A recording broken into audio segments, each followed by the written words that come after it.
recess for 15 minutes if the live stream is interrupted or fails. Staff will work to get the live stream up and running and will keep council informed. We'll now proceed to roll call. Mayor Brown? Present. Thank you. Councillor Carlson? Councillor Carlson? Present. Thank you. Mayor Crombie? Mayor Crombie? Councillor Demerla? Yes, present. Good morning. Thank you. Councillor Dasco? Present. Thank you. Councillor Dillon? Councillor Dillon? Councillor Downey? Present. Thank you. Councillor Fonseca? Good morning, present. Thank you. Councillor Fortini? Good morning. I'm here. Thank you. Councillor Groves? Present. Thank you. Councillor Innes? Good morning, present. Thank you. Councillor Kovac? Good morning, I'm here. Thank you. Councillor Mahoney? Good morning. I'm present. Thank you. Councillor McFadden? Good morning. I'm here. Thank you. Councillor Medeiros? Good morning. Thank you. Thank you. Councillor Paleshi? Present. Good morning. Thank you. Councillor Parrish? Here. Thank you. Councillor Raz? Present. Thank you. Councillor Sato? Here. Thank you. Councillor Santos? Present. Thank you. Councillor Sinclair? Here. Thank you. Councillor Starr? Present. Thank you. Mayor Thompson? Present. Thank you. Councillor Vicente? Present. Thank you. And I'll just go back and call one more time for Mayor Crombie. Councillor Dillon? We have quorum. Mr. Chair, I'll turn it back over to. I'm here. It's Mayor Crombie. Thank you, Mayor. Coffee. Thank you, Mayor Crombie. We have quorum, Mr. Chair. I'll turn it back over to you. Thank you. Thank you very much. And I could tell a little joke. I was a couple of minutes late because I was putting out the garbage.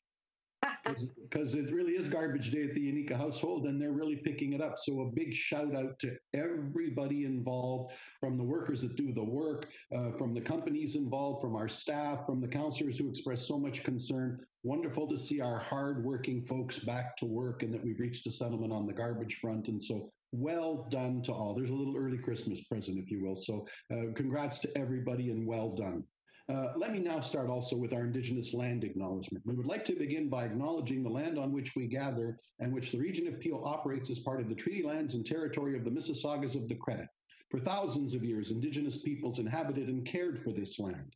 In particular, we acknowledge the territory of the Anishinaabe, Huron-Wendat, Haudenosaunee, Ojibwe, Chippewa peoples, and the land that is home to the Métis, and most recently, territory of the Mississaugas of the Credit, First Nation, who are direct descendants of the Mississaugas of the Credit. We are grateful to have this opportunity to work on this land, and by doing so, give our respects to its first inhabitants. Okay, next up, declarations of conflict of interest. I've declared my own with regards to item 17.7 and filled the proper papers, I believe, and the clerk is aware. Are there any other declarations of conflict of interest? Mr. Chair, it's Pat. Yes, Councillor Sato. I don't have a conflict on the items on today's agenda, but we are approving the minutes of the budget meeting. And I had declared a conflict on the salary portion of the budget. So I think, although I don't need to file a conflict today for the minutes, I will refrain from voting. Duly noted, and thank you. Are there any other conflicts? Okay, seeing none, approval of the minutes. Madam Clerk, do I have a mover and a seconder? See, So the first one being 4-1, the November 11 meeting. Councillor Innes and Councillor Raz. Is anybody opposed to the approval of the November 11 minutes?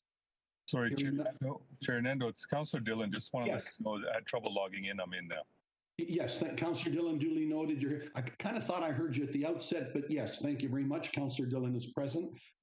With regards to the minutes, I have a mover and a seconder. Any comments or questions? Hearing none. Anybody in objection? That is carried. Item 4.2, the December 2nd minutes regional council budget. Councillor Sato's conflict or abstention duly noted. Do I have a mover and a seconder, Madam Clerk? Yes, thank you, Mr. Chair. Councillor Carlson and Councillor Fonseca. It's been moved and seconded. Anyone in objection? Hearing none, that is carried. Approval of the agenda. Mr. Chair. Councillor Sato, I see your hand. Yes. Yeah, thank you. Yeah, sorry, I'm not using the button because it's a delay. I would like to add an in-camera item on a personnel matter. I'm not sure how much I can explain outside, but I would appreciate if we could discuss. It does refer to a member of regional staff. Okay, Madam, I'm happy to do so, Madam Clerk. What do you need to perfect that request to go in camera? So, Mr. Chair, we actually have 2 additional items that were received today that would need council's approval. So I can go ahead and read the motion that would include the additional items as well as the request from Councillor Sato. Go ahead. All right, thank you. That the agenda for December 9th, 2021 Regional Council meeting included communication from the Town of Port Credit Association, Lakeview Ratepayers Association, Credit Reserve Association, and Applewood Acres Homeowners Association regarding the role of the regional chair to be dealt with under Enterprise Programs and Services, item 18.1. Okay. And further, that the agenda for the December 9th, 2021 Regional Council meeting include a communication from the City of Brampton regarding the role of the regional chair to be dealt with under Enterprise Programs and Services, item 18.2. Okay. And further, that the agenda for the December 9th, 2021 Regional Council meeting include an oral update from Councillor Sato regarding personal matters about an identifiable individual to be dealt with under in-camera matters, item 24.4. Okay, do I have a mover and a seconder for the amended agenda? Councillor Sato, Councillor Dasco. Anybody in objection? That is carried. So, Madam Clerk, I now turn it to you for our consent agenda. Thank you, Mr. Chair. Item 7, delegations. We'll hear from the delegates at the appropriate time. Section 8, COVID-related matters. We'll hear from Dr. Lowe as well. Section 9, communications. 9.1 is a communication from Sylvia Jones, Solicitor General, regarding a letter from Regional Chair Unica requesting enactment of legislation to prohibit protests related to COVID-19 public health measures near hospitals, healthcare facilities, or schools. On Hold consent. it, please. Oh, Hold it. Councillor Sato? Yes. Thank you.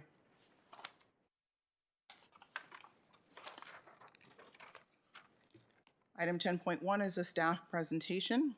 Item 11, items related to health, the butterfly model implementation update. On consent.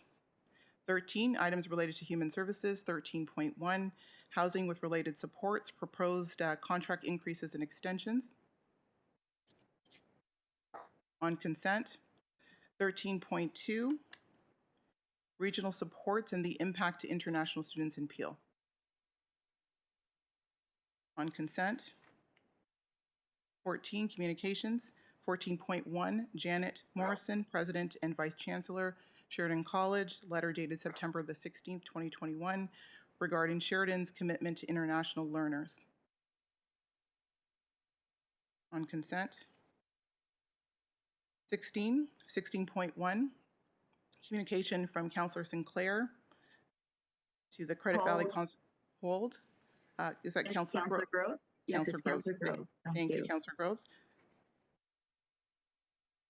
17, items related to enterprise programs and services. 17.1, 2022 interim regional requisition bylaw. On consent. 17.2, Holland Christian Homes deferral of development charges. On consent. 17.3, supply of Ontario Child Care Management System software application, maintenance support and hosting. On consent. 17.4, infrastructure and engineering annual software subscription, maintenance and support. On consent. 17.5 is the report of the Regional Council Policies and Procedures Committee meeting held on November the 4th, 2021. Hold. Mayor Thompson? Yep. 17.5 is held by Mayor Thompson. 17.6, report of the Emergency Management Program Committee meeting held on November the 4th, 2021. On consent. 17.7 is the report from the Deputy Clerk regarding the public meeting. So conflict was declared, that item will be held. 17.8, report of the Region of Peel Accessibility Advisory Committee meeting held on November the 18th, 2021. On consent. 17.9, report of the Audit and Risk Committee meeting held on November the 18th, 2021. On consent. Items related to Public Works, 19.1, Sustainable Transportation Strategy Implementation Update. Hold, please. It's And, Chris Fonseca. Thank you, Councillor Fonseca. 19.1 will be held. 19.2, Peel Goods Movement Update. Hold, please. Downey. Councillor Downey, thank you. And 20.1, letter from Carolyn Mulrooney, Minister of Transportation. Letter received November the 17th, 2021, responding to a letter from Regional Chair Unica regarding a province-wide Vision Zero strategy. Hold, please. It's Councillor Sato. Councillor Sato, thank you. We'll deal with the bylaws at the appropriate time. It will go down to section 24, in-camera matters, 24.1, collective agreement negotiations 2021, labor relations or employee negotiations. I'm sorry, I think I heard a hold. Yeah. Yes, did someone ask for a hold? Sorry, Mr. Chair, I think I was blowing my nose. Oh, okay, that's good enough. But I don't think you want it held, so that is on consent. It's on Carry, consent, Madam thank Clerk. you, thank you. 24.2, collective agreement negotiations. On consent. 24.3, the closed session report of the Audit and Risk Committee meeting held on November the 18th, 2021. On consent. And we also added item 24.4, which was the oral update requested by Councillor Sato regarding an identifiable individual, so that one will be held. And I'm just going to go back to, there were two additional items that I skipped over. So the first one was the letter from the Town of Port Credit Association, Lakeview Ratepayers Association, Credit Reserve Association, and Applewoods Acres Homeowners Association regarding the role of the regional chair, and that would have been item 18.1. On consent. And then also there was a communication item from the City of Brampton regarding the role of the regional chair to be dealt with under the Enterprise Programs and Services, item 18.2. On consent. And that concludes the consent agenda, Mr. Chair. Over to you Very for the good. vote. Now, Madam Clerk, the vote for the consent agenda as moved by Councillor Innes, seconded by Councillor Demerla, Councillor Deepica Demerla. Anybody in objection? Madam Clerk, do you want to call them out, or we can just ask for anybody in objection? Is there anybody in objection to the consent agenda? Hearing none, that carries. Thank you. So that brings us to delegations. Delegation 7.1. Swarm Ball and Sardul Tiara, residents, City of Mississauga, regarding a high water bill. Swarm Ball and Sardul Tiara, if you're up, please, you've got 5 minutes. Thank you. Good morning. I would like to thanks to the member of council for the opportunity and would like to humbly seek assistance and guidance regarding my concern with my water bills. I have been a resident of Mississauga 4433 Ashley Avenue since April 1994. We have a regular water bill consumption over the years, as most residents do.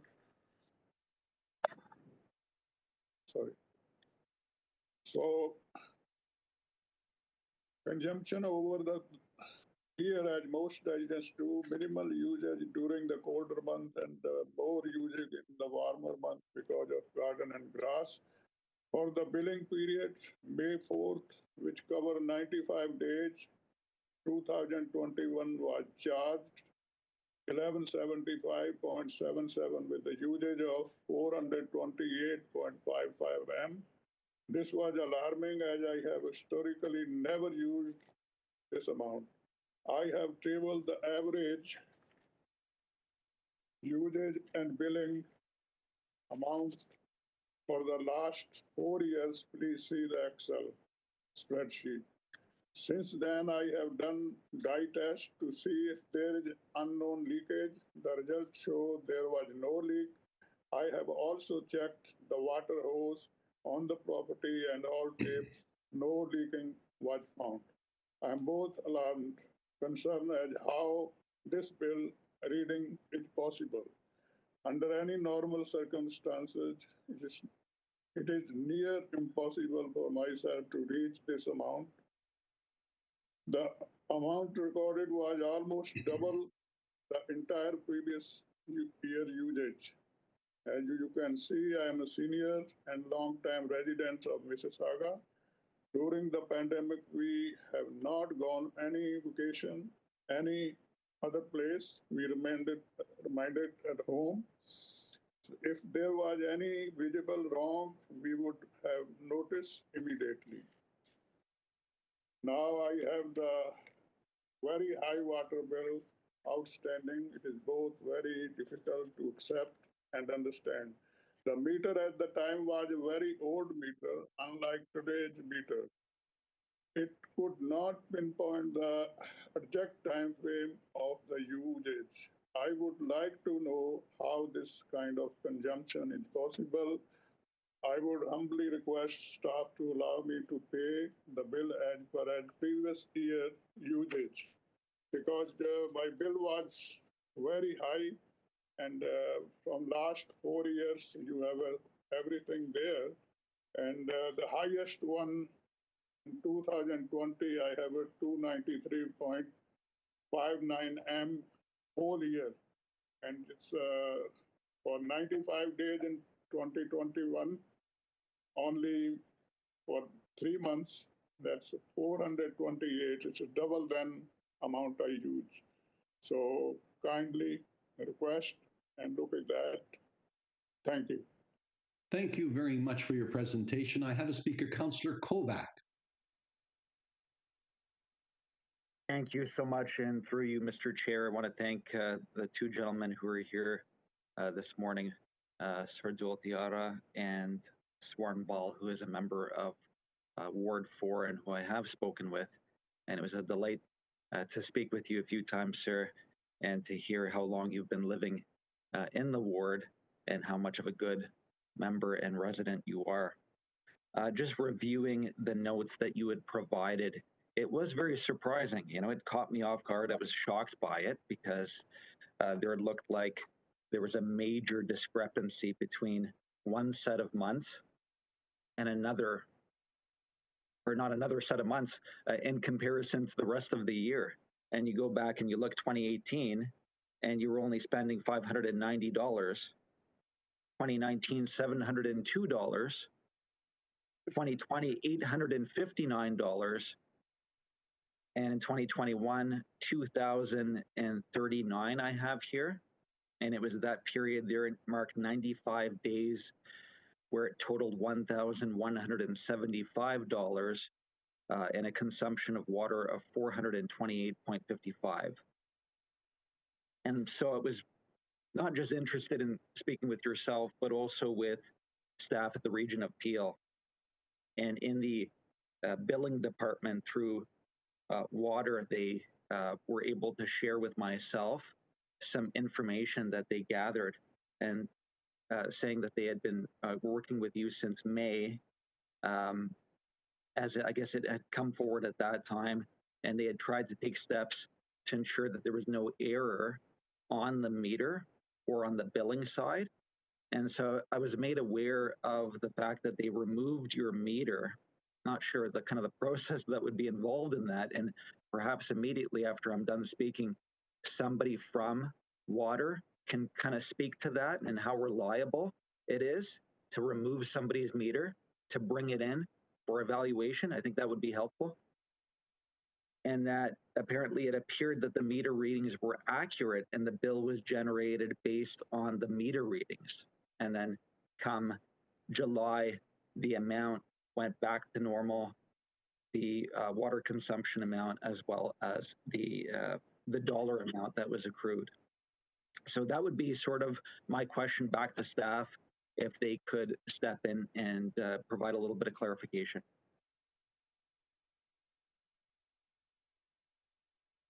Through to staff?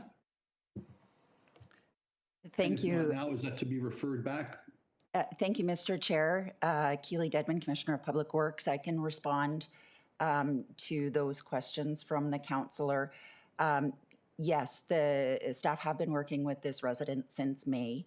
The meter was changed out in August of this year. It was changed out so that we could test it. It was 2 independent tests that were done on that meter, and both determined that there was no defects, that it was operating correctly. As well, I think one of your questions, Councillor Kovac, was it seemed to normalize consumption following that. In fact, we had determined that consumption had normalized before the meter had been removed as well. So under the previous meter, the consumption had lowered to previous levels. And Commissioner, thank you, and through you, Mr. Chair, just back to the Commissioner, and thank you for your reply. What would you imagine could happen in a situation like this? I had read in the notes, local area, how did you refer to it? Plumbing problems. That was the presumption. Through the chair, often we don't try and determine what might cause it on the private side, because it is private plumbing that the region does not have access to. It could be anything from a leak. I understand that this property also has a basement apartment, so it could be that there was a tap left dripping. It's surprising how quickly the water bills do increase once there is a leak or even a small drip that's occurring on a regular basis. Thank you for that, Commissioner. And just back to the resident, and through you, Mr. Chair, thank you so much for being here this morning, bravely presenting in front of council. You might recall my sharing with you that we, as a regional council, have many times received similar deputations from residents within Peel, Caledon, Brampton, Mississauga, appealing to us and asking for our forgiveness of unusually high water bills.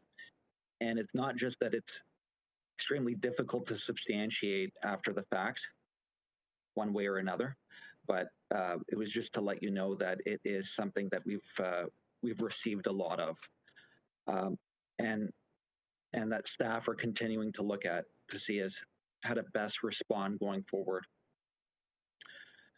So with that, I mean, I can imagine what the majority of council might be feeling around this, just because everybody at any given time has probably received a handful of similar requests, from members of their own ward. And so it would be maybe difficult to favor one over another, if you know what I mean. I'm still very sympathetic, and I believe you. And when I'm looking at the months and the years, and everything looks very consistent, and yet it's very unfortunate that this amount was accrued over that period of time. I mean, I would be happy to put a motion on the floor if there was anybody who would. I mean, if no one could second that, then I don't know what would happen, but I would say I could put a motion on the floor asking for forgiveness of your bill. And in fact, maybe I will do that. Councillor Kovacs, what I will do is we're asking questions at this time, but I take that in reserve, if you will. I will come back to you after the questions at this time and see how you'd like to deal with the matter, because I have other questioners. Councillor Dillon. Thank you so much. And thank you to Councillor Kovac. I'll second the motion when it does come to the floor. And I had a chance to have a discussion with Mr. Ball as well. And he explained the situation to me. And so I'm just going to keep very brief comments, and if the chair will allow. And I don't have any questions for him because I spoke to him. But just very briefly, I will say that in his particular situation, and I say this in the most respectful way, is that it's almost as he's being penalized. It's his word against this older type of meter. And we have seen it before. And there's been a number of legitimate cases and legitimate issues surrounding the water bill. And we've worked on it a number of times with other people. And the question is if these people are all saying that we didn't, there was no issue, we did our own independent check, there was no leaks, there was nothing. Essentially, what they're being told is that they're guilty, and they have to prove themselves that they're not guilty. And it's unfortunate. Mr. Ball has been in Canada for about 50 years. He's paid his property tax on time. He's done all the right things, and in some cases, it's unfair that these two situations do happen. And so, I fully support Councillor Kovac's motion to provide relief. Mr. Ball is a senior. He lives alone with his wife, as per him, and it's a difficult situation for him with a fixed income to pay the heavy bill. And so, I fully support Councillor Kovac's motion. Thank you. Thank you. And you said you'd be willing to second it, so that's an official motion before me at the appropriate time. I continue on with questions at this time. Councillor Mahoney. Thank you, Mr. Chair. And I guess I have a question for Commissioner Dedman as far as the policy goes. I think we all have had a number of these issues come forward. I did have one a couple of weeks ago that came forward. I didn't have an opportunity at the time to speak to the resident. He didn't reach out to me. And at that time, we spoke about a policy. I wonder, Commissioner, if you could just comment on where we are with that policy, and also if there's an opportunity for staff, when residents do come to staff to dispute or to have concerns, because we all obviously have sympathy for all of our residents who are dealing with this. If perhaps one of the first steps is to arrange a meeting with staff and the councillor and the resident to be able to walk through these issues line by line. I know one of the frustrations of my resident prior was that they were just told to come to council and make a plea, but I didn't have a chance to speak to my resident, so that was where I was kind of caught in the middle and only had one side of the story. So, Commissioner, do you have any idea when the policy may be coming forward, and if there is an opportunity to add in that policy that one of the first steps is to have a meeting set up with staff, the councillor, and the resident to go through these issues line by line? Through to Keely. Yes, thank you. Through the chair to you, Councillor Mahoney. Staff are developing a draft policy as part of the long-term financial plan for our water and wastewater utility rates. That will be coming to council in the spring, and the focus of that would be around a leak forgiveness or a high bill forgiveness program. So it would council would have an opportunity to respond to that. I'd also just add on, I appreciate your comments regarding a meeting with the resident and the councillor. In this particular case, staff have been meeting with the resident. We have offered a repayment program to help manage the high bill over a period of time as well.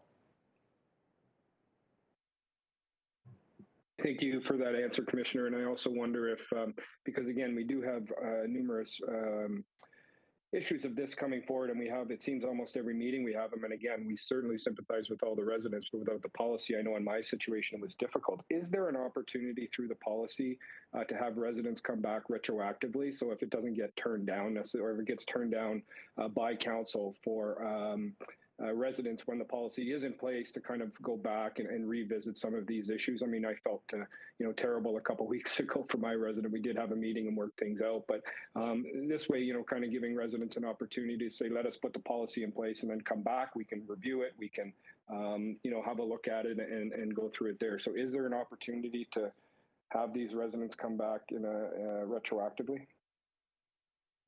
Through the chair, staff can certainly evaluate that as part of the draft policy that we're developing and bring that forward to council. Okay, thank you, Keely. Thank you. And perhaps just through the chair, so I have clarity, because we're still asking questions. I know I have a motion on the floor. I remind you all we need 2/3 to deal with the matter of a motion coming from a delegation. But the point that I wanted to make was, I think Councillor Mahoney's questioning was very good.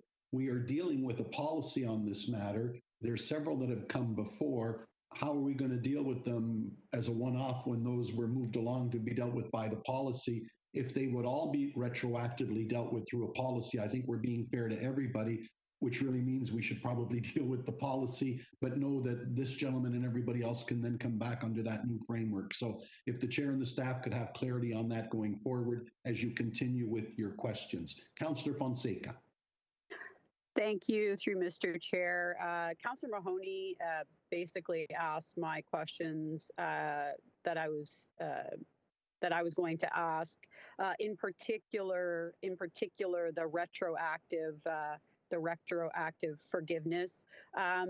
Just throughout the past 6 months, I've had to deal with 3 residents. One, a family where they're both working, where within 3 months, both working families were not able to come and delegate. Within 3 months, their water bill went from $300 to $5,500, which is just shocking, to say the least, by the time I heard about it.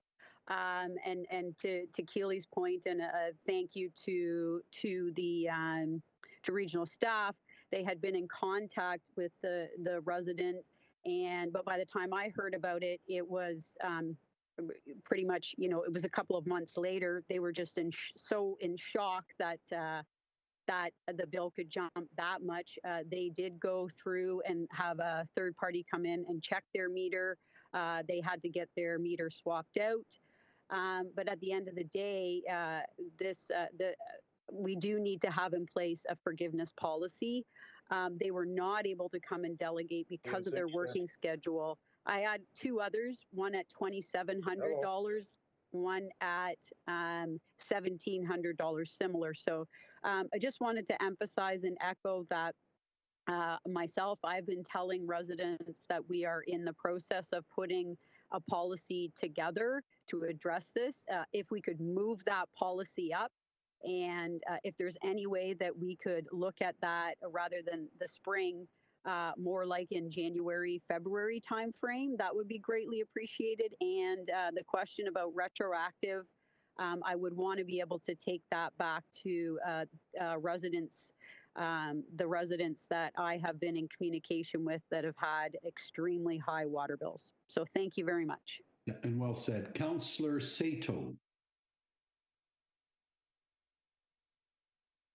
Sorry, it's okay, Mr. Chair. I was going to say exactly what Councillor Mahoney said, that I think we should wait for the policy.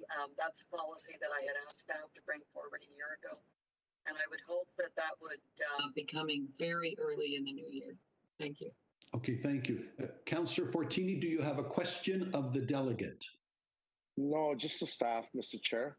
Oh, go ahead, please. Yeah, thank you. This is alarming when you get a $5,000 bill. Don't we have a mechanism? Like if you have an average bill coming, let's say $300, all of a sudden it jumps. Shouldn't be getting a call or saying, hey, what's going on? Is your hose on? Something's broken? Or we just send the bill and shock the resident with a $5,000 bill. Keely, Commissioner. Yes, through the chair, in response, we do only read the meters on a quarterly basis at this point in time. As part of our program going forward, we are looking into other options. However, there's significant increases in cost to the entire program. to read the meters on a more frequent basis. At this point in time, it's quarterly, and as soon as we read the meter on that quarterly basis and see that it's significantly higher, we do call the resident immediately. Thank you. That's what I wanted to hear. Good job. Thank you. Thank you. If I see no other questioners, and Madam Clerk will let me know if I'm missing anyone, I think where we're headed, and I'm asking because I need a motion to move forward, before I dismiss the delegate and thank him for his presentation, are there any other questions of the delegate at this time? Seeing none, Mr. Ball, I will thank you for your presentation. And so what the chair would ask now is, I know the first sentiment might have been from Councillor Kovac, and you have the floor, Councillor Kovac, because you wanted to make a motion, and Councillor Dillon seconded to deal with this one. But what I'm hearing is, so long as nobody loses their place in the queue, and so long as we go back to others who have spoken to us before, can we get this policy to us by the spring, and then we can deal with everyone that's come to us from the framework of a policy? That's what I'm hearing is the direction. But Councillor Kovac, you have the floor. Would you like to make a motion or direction, please? And if you do, I need a 2/3 votes to entertain it. Councillor Kovac. Thank you. And through you, Mr. Chair, I think reading the room as well as I believe I am, it sounds like there really is a strong sense that staff should be continuing to do the work that they've been investing so far on this potential program. And it sounds like one that will be coming to us sooner than I had even realized. And so to the points of Councillor Mahoney and Sado and Fonseca, and I guess Fortini as well, I believe then it would be the most appropriate if I retract that motion, but with a polite note back to the residents and letting them know that we're still considering you and your request, and you will have that opportunity once this program is finalized and does come to council for your request to be considered. I hope I don't have that wrong. I believe I do have that correct. So Councillor Kovac, I think you've nailed it. Just for clarity, I want to go through to staff. What you're doing is referring the entire matter to staff, knowing that it is being dealt with as we speak, that a policy is coming forward. I just wanted clarity from staff. When exactly will that be? Oh, sorry, before that, Councillor Parrish, you're on the list. Did you have a question or a comment, Councillor Parrish?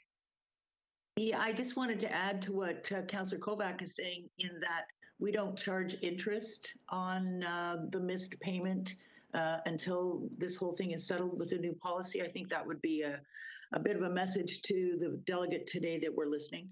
Yes, well said. So, Councillor Dedman, over to you. When will we have that policy that then everybody can debate, discuss, formulate, arrive at a conclusion? And then, as we're promising today, and anybody who's come to us before will be viewed under that new lens of a new policy. When will that be before us, Commissioner Dedman? Mr. Chair, that'll be brought forward to council in the spring. We'll try to move that up here in the conversation today. But no guarantees, the spring for sure. Okay, so that is what I have before me, direction from the councillor and Councillor Dillon as well to say, and I'm hearing the sentiment that what an appropriate way to deal with everybody in the queue that we've dealt with in the past. So that is what is before me. Any speakers to that? Councillor McFadden. Thank you, Mr. Chair. Commissioner Dedman, are you going to be able to arrange a payment plan until this situation gets dealt with for Mr. Terra? Through the chair to your question, Councillor, yes, absolutely. Staff have already offered a payment plan, and we will follow up again following this meeting to ensure that that offer is once again extended. And when the policy is in place, you'll let him know so that they can come back? Through the chair, yes. Okay, thank you. Thank you. So if I have no other speakers, what I have before me is a motion to receive the delegate and to refer the matter through Councillor Kovacs and Councillor Dillon as discussed. Oh, Councillor Dillon, did you want to speak? Go ahead, please. Yeah, just one question. Would Mr. Ball right now, so I heard payment plan, but would his payment be delayed until this policy comes back? Good question. Through to staff. Through the chair, at this point in time, we do not have a policy in place. So our recommendation is that the payment continue. And then depending on council's direction when the policy is brought forward, as I said, we would evaluate a retroactive part of that policy as well. Then at that point in time, we would consider a credit. Sorry, just because this resident is in front of us and we're dealing with his specific situation, and if there was perhaps hypothetically two other people, I'd say the same thing for all three of them, was that his payment be delayed until then, just because it's in front of us right now, we're dealing with it right now, and at that time, whatever is deemed necessary, we move forward with that. But again, I think Mr. Ball has stated his points. I think Councillor Kovac, myself have as well, just because of the financial situation of his. And so I would hope that we could, just the same way it's been delayed until then, we just wait until the spring when it comes back and we decide at that point then. Okay, here's what I'm going to do before I carry on with my list because it's getting a little murkier now. So let me first move receipt of the delegate, moved by Councillor Kovacs. Anybody in objection? Very good. So thank you to the gentleman for his presentation, and he knows we'll be looking at this further. I have two things before me now. Number one is the referral to staff to come back in the new year as described. But then I have a very specific motion to hold this one in abeyance. So that's what seems to be before the chair. If anybody would like to speak to either of those two. Councillor Sato. Thank you, Mr. Chair. First of all, I do support the referral, as that's what we've done with everyone else. I can't support Councillor Dillon's recommendation, as we did not give that option to anyone else who's been before us, or those residents that have contacted us that we have dealt with offline with staff and have not done that. You know, Councillor Dillon, there is a repayment option. And I think at the end of the day, the entire bill is not going to be forgiven. You know, I think the most that we would be looking at would be a reduction of the bill or assistance in paying the bill, and that would depend on a lot of criteria that are going to come forward. But you know, I think the payment option is that we have given to every other person that has come before us is the fair way to deal with this. And you know, I would hope that staff, I know with my residents that have been in the same situation, it's been a very fair repayment where, you know, staff are not, we're not expecting and staff are not asking the resident to pay that whole amount. So maybe Keely could clarify based on this particular billing. I would assume that we would require the resident to pay a fair amount based on previous bills, and that would take them through to the next payment cycle, at which point in time we would probably have the report. Keely, did you have a thought on that? Yes, you are correct, Councillor Sato, in that we would work with the resident and ensure that it's fair payments, reasonable payments over a period of time to be determined. So we're happy to take that offline and work with this resident. And Councillor Dillon, I think we have to deal with everyone the same way, and we all want to be fair to our residents, especially those that, you know, have been hit with large bills. And in many cases, it's been discovered that there was a small leak. And it's amazing how expensive, how much water a small leak can generate. But, you know, I think we have to be fair and treat everyone exactly the same way until the policy comes forward. And then we would go back and we would take a look at, you know, what the final amount is going to be. So I can't support what you're recommending because, you know, then we're going to have everyone else that we said, no, you're going to go on a payment plan, coming forward and saying, well, that's totally unfair. And it is totally unfair. Thank you. Thank you. What I'm going to do, Councillor Dillon, I'm going to come back to you right next, but just to keep us moving along, it seems to me we have a very strong consensus on let's refer all of the above to January on behalf of everybody that's come before. What I want to do is clear that as direction to staff now. Then Councillor Dillon, I'm going to come back to you. You still have the floor if you want to speak to this specific situation, because I believe everybody's in consensus with regards to the referral to staff to say, bring us back a policy, and everybody who's been here before will have the right to avail themselves of that policy. So I'm taking that as direction. Does anybody wish to speak to that? Is anybody in opposition of that? Hearing none, that's the direction to staff. Councillor Dillon, further comments on the specific comments you made a moment ago on this particular individual? You have the floor. Right, and so just listening to Councillor Sato, I will retract that, and I, you know, I think what she said was wise, and understanding that the consensus around the room is the same, and so I appreciate your suggestion, and we'll move forward with that. I appreciate that. Thank you. Thank you, Councillor Dillon. Thank you, Councillor Sato. So the matter's dealt with. We've received the delegate, and he knows there's more to follow on his file. We're letting others know that they fall into the same situation. We'll be getting back to those that have come before, and we hope that will be early in the new year, in the spring of next year. So with that, the matter's been dealt with. We've received the delegate. Direction's been given to staff. I move on to our next item. Our next item would be item 8, COVID-related matters, update on the Region of Peel's response to COVID-19, an oral presentation by Dr. Lawrence Lowe. Dr. Lowe.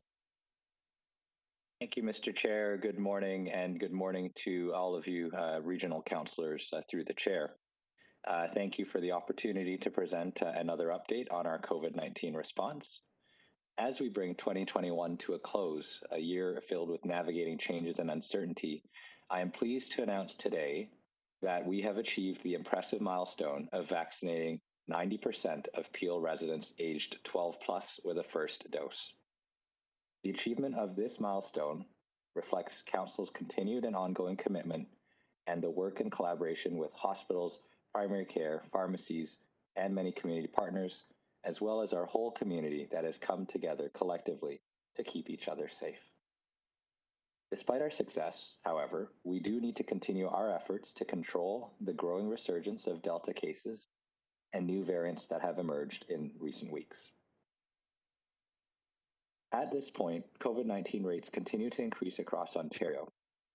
In recent weeks, we have noted a slight increase in Peel's overall rate, particularly in the age 4 to 9 group.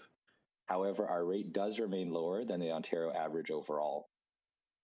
Health system capacity continues to remain challenged at this time due to the return of many procedures that were paused earlier in the pandemic and continued staffing pressures.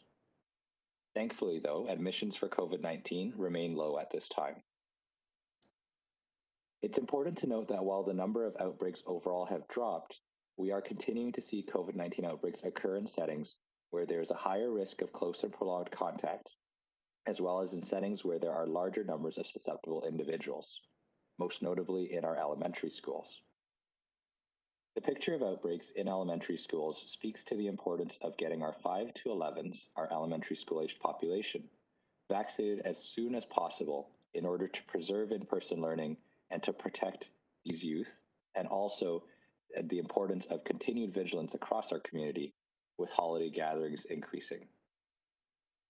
The Ontario Science Table's recent projections indicate that in order to control Delta and limit impacts on our health system, we need to continue increasing vaccination rates, especially amongst our 5 to 11-year-olds who have just become eligible, and also continue to limit contacts through adherence to precautions as much as possible. There remains a high degree of uncertainty around the new Omicron variant. However, the Science Table has indicated that if the Omicron variant is more infectious, it will drive COVID-19 cases above current projections. We have now confirmed cases of the Omicron variant in Peel and are continuing to monitor the emergence of this variant, both in Peel as well as across Ontario.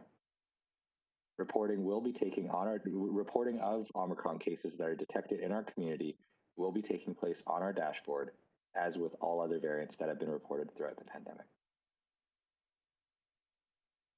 With our milestone achieved of 90% 12 plus as of today, our vaccination efforts continue to focus on priority populations, including increasing the uptake of pediatric doses for children aged 5 to 11 years old.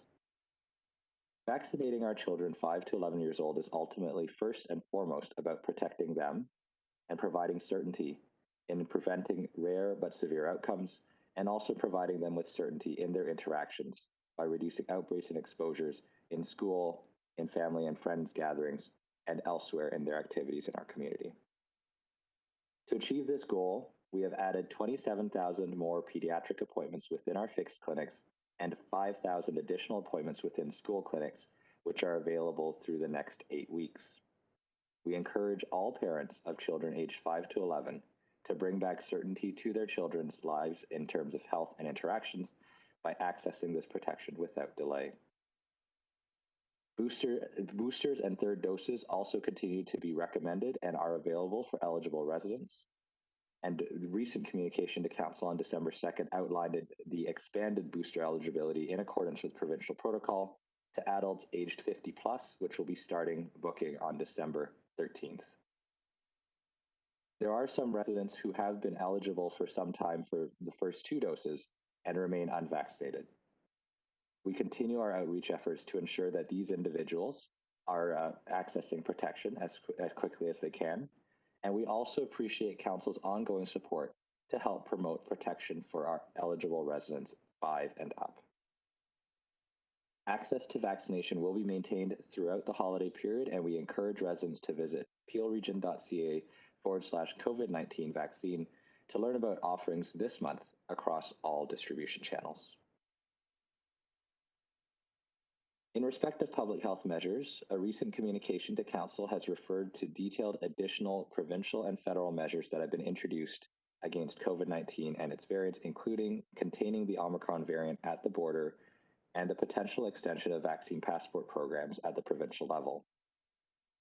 A number of other public health units that are currently experiencing significant surges have recently rolled back components of the provincial reopening in their jurisdictions, in close collaboration with Dr. Kieran Moore, the Chief Medical Officer of Health for the province.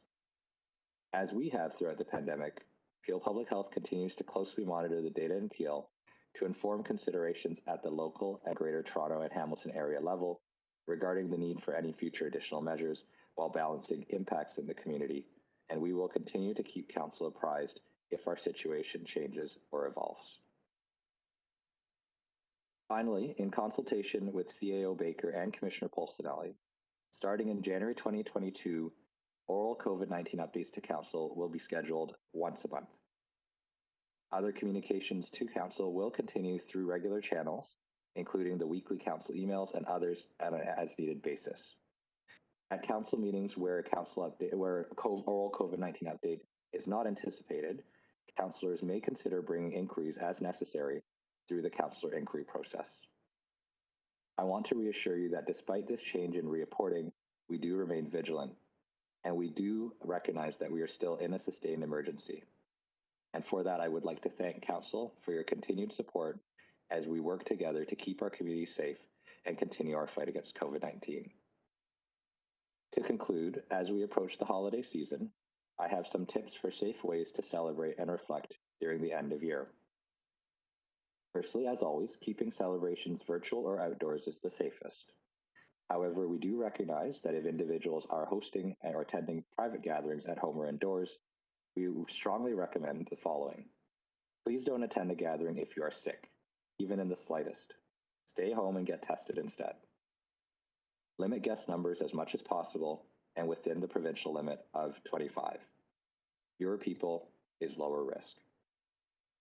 Should ventilation be difficult or poor in home, consider opening windows to increase ventilation. Get vaccinated if you are aged 5 or up, and especially for parents who have children aged 5 to 11 who have not yet accessed protection. And finally, if unvaccinated individuals are attending your gatherings, consider wearing a mask if distancing is not possible to protect them. Thank you very much, Mr. Chair, Council, and I'm happy to take questions at this time. And thank you. On my list is Sato, Crombie, Kovac, Parrish. Councillor Sato. Thank you, Mr. Chair, and thank you, Dr. Lowe. I have to say it's been a little bit of a shocker to see our daily numbers going up. I think we were getting used to the totals in Peel being 20 to 30 a day, and I think the last one that I saw was up in the 70s, which is not a good sign. They're supposed to be going down, not up, especially with 90% of the population having been at least single vaccinated. What is the percentage of fully vaccinated 12 plus? I guess the 12-year-olds wouldn't be, so that might skew the numbers a bit. So through the chair to Councillor Sato, we're at 86% double dosed at this point in time. And just to highlight as well, even with 86% coverage, that still leaves 14% of 1.5 million that are not yet protected with 2 doses. And that is a good part of why we are starting to see a slight increase in our numbers, because we do still have a number of individuals in our community who have, on absolute numbers, who have not yet accessed this protection. Are we finding, or is it possible to know, of those 14%, is it because they are unable to get to a vaccination clinic, or because they do not plan on ever getting vaccinated? So through the chair to Councillor Sato, there's a number of different reasons why those individuals may not have accessed the vaccine. We know that many of them have legitimate questions and certainly concerns. And our vaccination clinics have fanned out. As you know, we had the mass clinics. Now we've got all these community and mobile and school pop-up clinics all over the region. Pharmacies and primary care are also delivering. Over 230 system partners are delivering vaccine as well. So availability is there. I think there is certainly questions of confidence for some of these individuals, and I do think we've been trying to encourage them to get their questions answered as much as possible. You touched on this a little bit about other municipalities, other jurisdictions with tightening restrictions, and I was just reading yesterday, or 2 days ago, I guess, that Windsor-Essex has reduced their capacities in restaurants to 50% based on the numbers going up. How do you see, I'm going to ask you to put your crystal ball, do you foresee anything, that type of a tight restriction for Peel? So through the chair to Councillor Sato, at this point in time, we are just continuing to support the existing measures that are in place while we try to find out more about the Omicron variant. I think that really is the wild card in all of this, and I understand that the science table is working on a brief and continuing to pull information together that will hopefully help us guide our decisions. At this point in time, we do have a recognition that there's also, in addition to the strong foundation of 86% double dosed in our community, we also have a lingering immunity from the significant waves that did follow earlier on in Peel, which perhaps explains the difference in our picture versus in other areas of Ontario that weren't hit as hard in the earlier parts of the pandemic. But it really does speak to the need for us to continue to remain vigilant, and especially for us to get our 5 to 11s vaccinated so that we can protect them and also limit further susceptibility within that age group, while also remaining vigilant with the measures. A question about the testing. I've heard from residents that the reason that they don't go to get tested, for example, if they're not symptomatic, is because of the cost. And some of the free testing units were seen to have expired and the residents were told that they were still workable or still good 6 months at least after the expiry date. Could you comment on that? So through the chair to Councillor Sato, Ontario Health is the provincial agency that's responsible for testing, so I don't have any insight into that piece, but I'm happy to take that information if you can send it to me, and I'll send it off to them to get you an answer. Sorry, I had another question, and I'm trying to remember what the heck. Oh, yes. I just wanted to comment that when I got my 3rd dose back in November, I was lucky I was able to get an appointment at the Peel Clinic at 10 and Derry.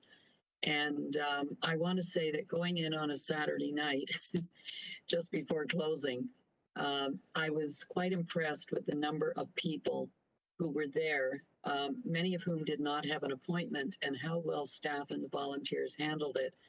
And I have to say that I had a lot of comments when I posted my little selfie of my booster shot.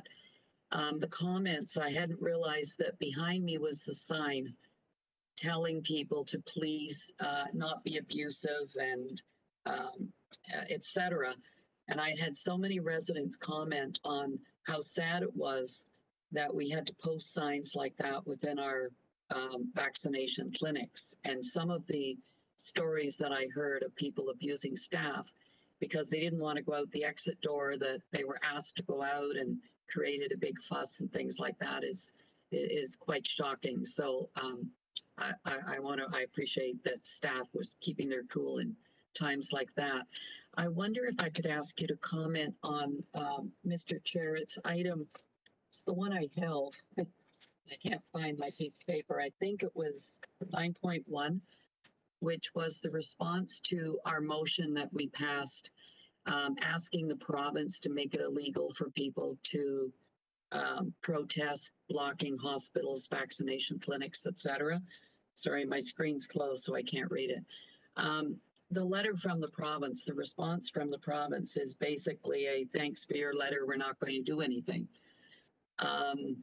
Could you comment on that, please? Because of, I know the type of things that have been happening at our clinics in particular and our hospitals. So through the chair to Councillor Sato, first of all, thank you so much for your support of our staff. I can certainly share that, 2.6 million doses, but they have really worked with a lot of people who are fearful, who are confused, who are angry. So your support and certainly the support of all of Council has been gratefully appreciated. I think the second thing I'll share, thankfully, is here in Peel, most of our community, I think, has been on board, and there has really been a lot of collective support to really get our community vaccinated. I am certainly concerned, and we do have security arrangements and constant contact with our police partners to really identify and ensure that our clinics remain a safe and welcoming place both for staff as well as residents that would attend. And I think, to the extent that we can really try to safeguard, because I think, these individuals are trying to access a health intervention that is meant to protect them, that is protecting all of us to some degree by helping to reduce transmission, helping to exit the acute phase of the pandemic. So any sort of assistance, whether policy or otherwise, would certainly go a long way, both to sending a strong message to staff and residents that they are being protected, and also to really ensuring that ensuring safety in those specific areas. Thank you. And Mr. Chair, I think a letter should be sent back to Sylvia Jones because, we asked for legislation. Mayor Brown and I had made that request at, I'm not sure what date it was that we passed that motion here at council, and it was unanimous motion of council. And quite frankly, the reply is sort of a standard reply saying, thank you for your concern. We continue to be concerned, but obviously no action being taken by the province to protect those workers. So I would suggest, and I think we need to reiterate what we asked for and maybe pull that motion back up and send it back to them saying, thank you for your concern, but you didn't respond to our request for legislation. And, I think as things may get better, this may be a moot point, but we don't know what's going to happen. And we are still seeing the abuse of the staff. And I think we should be stepping up again. So I'll leave that with you and maybe others can comment as well. Thank you. Thank you. Mayor Crombie. Thank you, Mr. Chair, and thank you, Dr. Lowe. I've just been waiting for my number to be called for my booster. Hopefully I'll take my mom with me, Veronica, when it's the right time. But now that they've increased it for 40 and above, I can go. I'm just kidding. Dr. Lowe, you mentioned a 90 plus number. Was that first doses and 86% double dosed? Through the chair to Mayor Crombie, yes, I can confirm we've achieved 90% of 12 plus first dose coverage today, and we're at 86% second dose coverage. And if I may, through the chair, Madam Mayor, it is 50 plus, not 40 plus. That is opening on December 13th. Just wanted to make sure that was correct. Yeah. Thanks. So there have been reports, and I don't know if you can confirm any of them, that the Omicron, while very transmissible, symptoms may be less severe. Do you have any information with that regard? So through the chair to Mayor Crombie, that is there are preliminary findings that are out of South Africa that are being looked at that suggest that. Of course, that would be certainly welcome. The question will be to what extent is it less severe, like and you know how much decrease in hospitalizations, et cetera. So that's all being quantified right now, and I understand the Ontario Science Table is actively looking at it. I think certainly caution and vigilance while we await further information remains the word of the day until we have further evidence and clarity from the Ontario Science Table and Public Health Ontario. Yeah, it would be logical since it mutated amongst unvaccinated people largely. That would give me more pause for concern if it had been mutating amongst vaccinated crowd. Nonetheless, it's good to remind everyone that vaccine is our strongest line of defense, but there are many other measures that we need to continue to follow, which is keeping that safe physical distance and wearing a mask. My one question to you was about the R factor in Peel, which is above 1 again, and if that's giving you concern. I will add though that I'm hopeful because the situation in our hospitals continues to remain very stable. Yes, so through the chair to Mayor Crombie, as always, we continue to monitor that set of indicators that we've monitored throughout the last 20 months, both in respect of case trends, but also outbreaks, hospitalizations, mortality, as well as testing and tracing capacity. So all those metrics continue to be measured alongside the other metric of our vaccination coverage. So at this point in time, while the R is above 1, I think it reflects the fact that we're further indoors, et cetera, but we have to look at the full suite of metrics to really determine if further action or measures are required, and also potentially, Madam Mayor, in the face of Omicron as well. Correct. And my final question, let's keep it brief today, is what about further restrictive measures? What is your advice, and are you considering any? I know the province was suggesting to limit indoor gatherings to 25. Is that something you are considering? So through the chair to Mayor Crombie, I believe indoor gatherings on private properties are already still limited to 25. We never exited step 3 of the provincial framework. I don't know if you're referring to indoor gatherings in other settings or venues. Either way, I think the more important thing is we're going to continue monitoring the trends, continue with the vaccination, and then I think we're really waiting to see what the Ontario Science Table might have to say around Omicron, because ultimately we do recognize that while we can try to slow its entry into Canada, ultimately it's already here to some degree, and we've detected cases with Omicron here in the region of Peel. There have been other parts of Ontario that have seen community transmission of Omicron. So I think it's premature to say what might be contemplated at this point in time until we have a final reckoning by the Ontario Science Table. Great. Thank you, Dr. Lowe. Those are my questions. Thank you, Mayor Crombie. Councillor Kovac. Thank you. And through you, Mr. Chair, thank you, Dr. Lowe, for your presentation today. Hopefully I'll take just a couple of minutes and maybe a couple of questions. So right off the bat, the National Advisory Committee on Immunization, which I guess is the advisory board for the Government of Canada, released a statement on November the 19th. I'm going to read that. It is essential that children aged 5 to 11 years old and their parents are supported and respected in their decisions regarding COVID-19 vaccinations for their children. Whatever decisions they make, and are not stigmatized for accepting or not accepting the vaccination offer.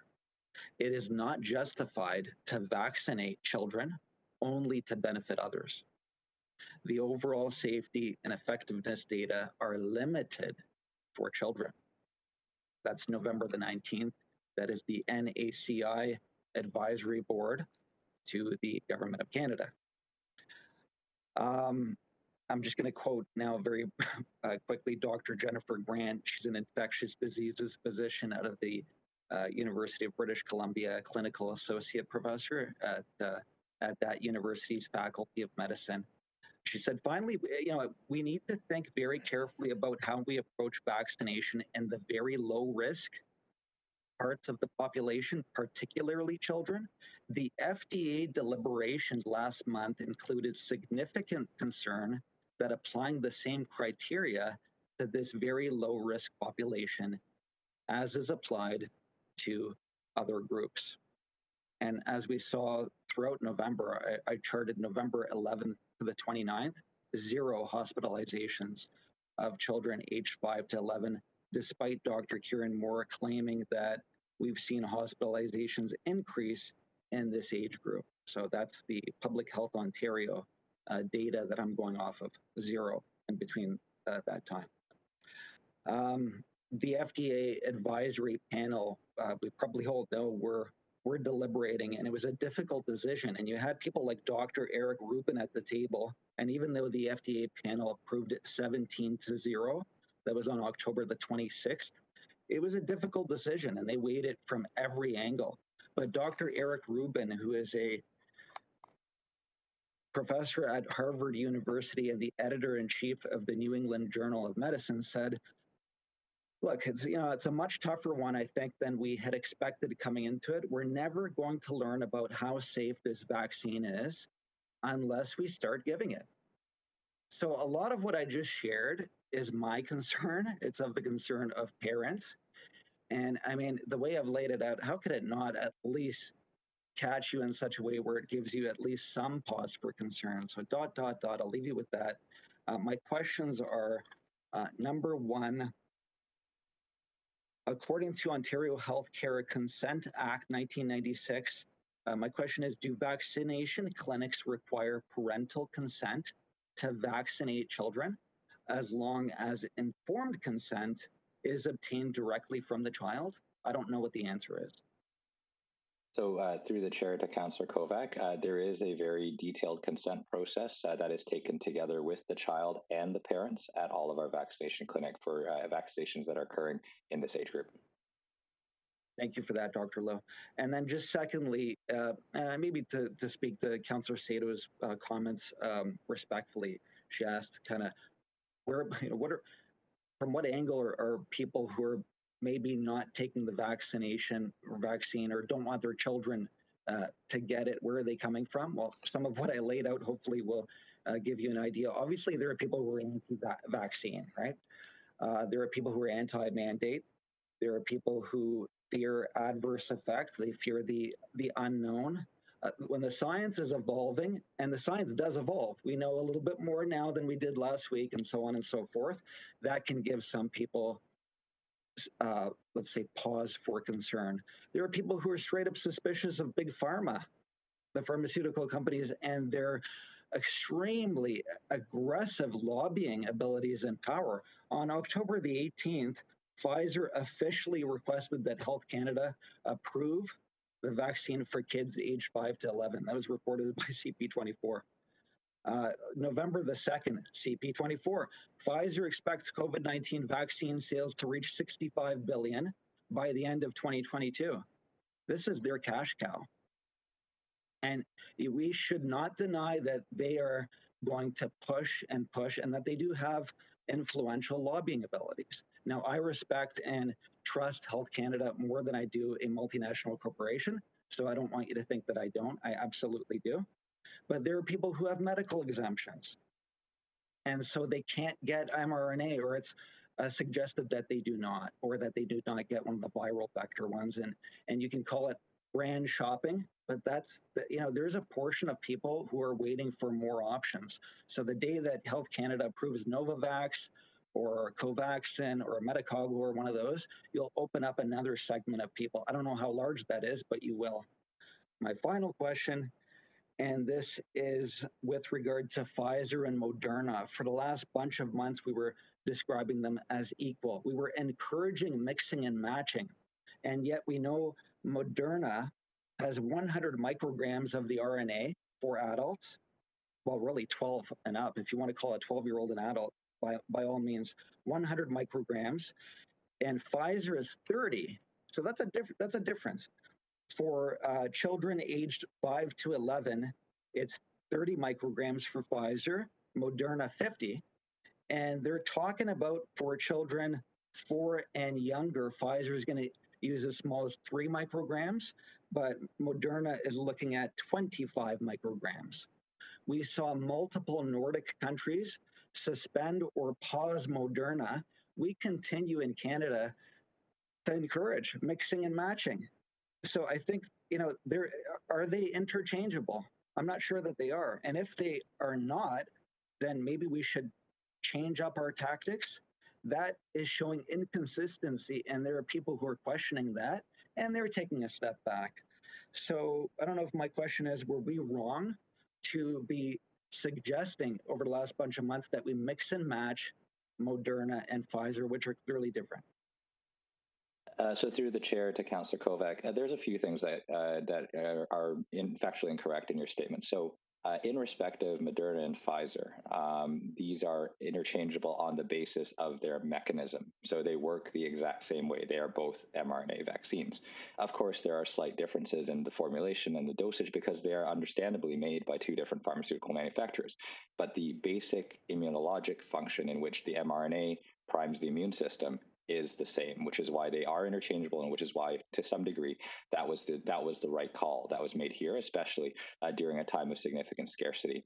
I do also want to address the factual inconsistencies in respect of just speaking to 5 to 11 vaccination. It is clear that this is about vaccinating and protecting children, and as a parent with children that are in this eligible age group, I had my children vaccinated the first day clinics opened in the jurisdiction that I lived in. And I was happy to do so. I was happy to take a safe and effective vaccine and give myself and my family that certainty of a first dose for my eligible child.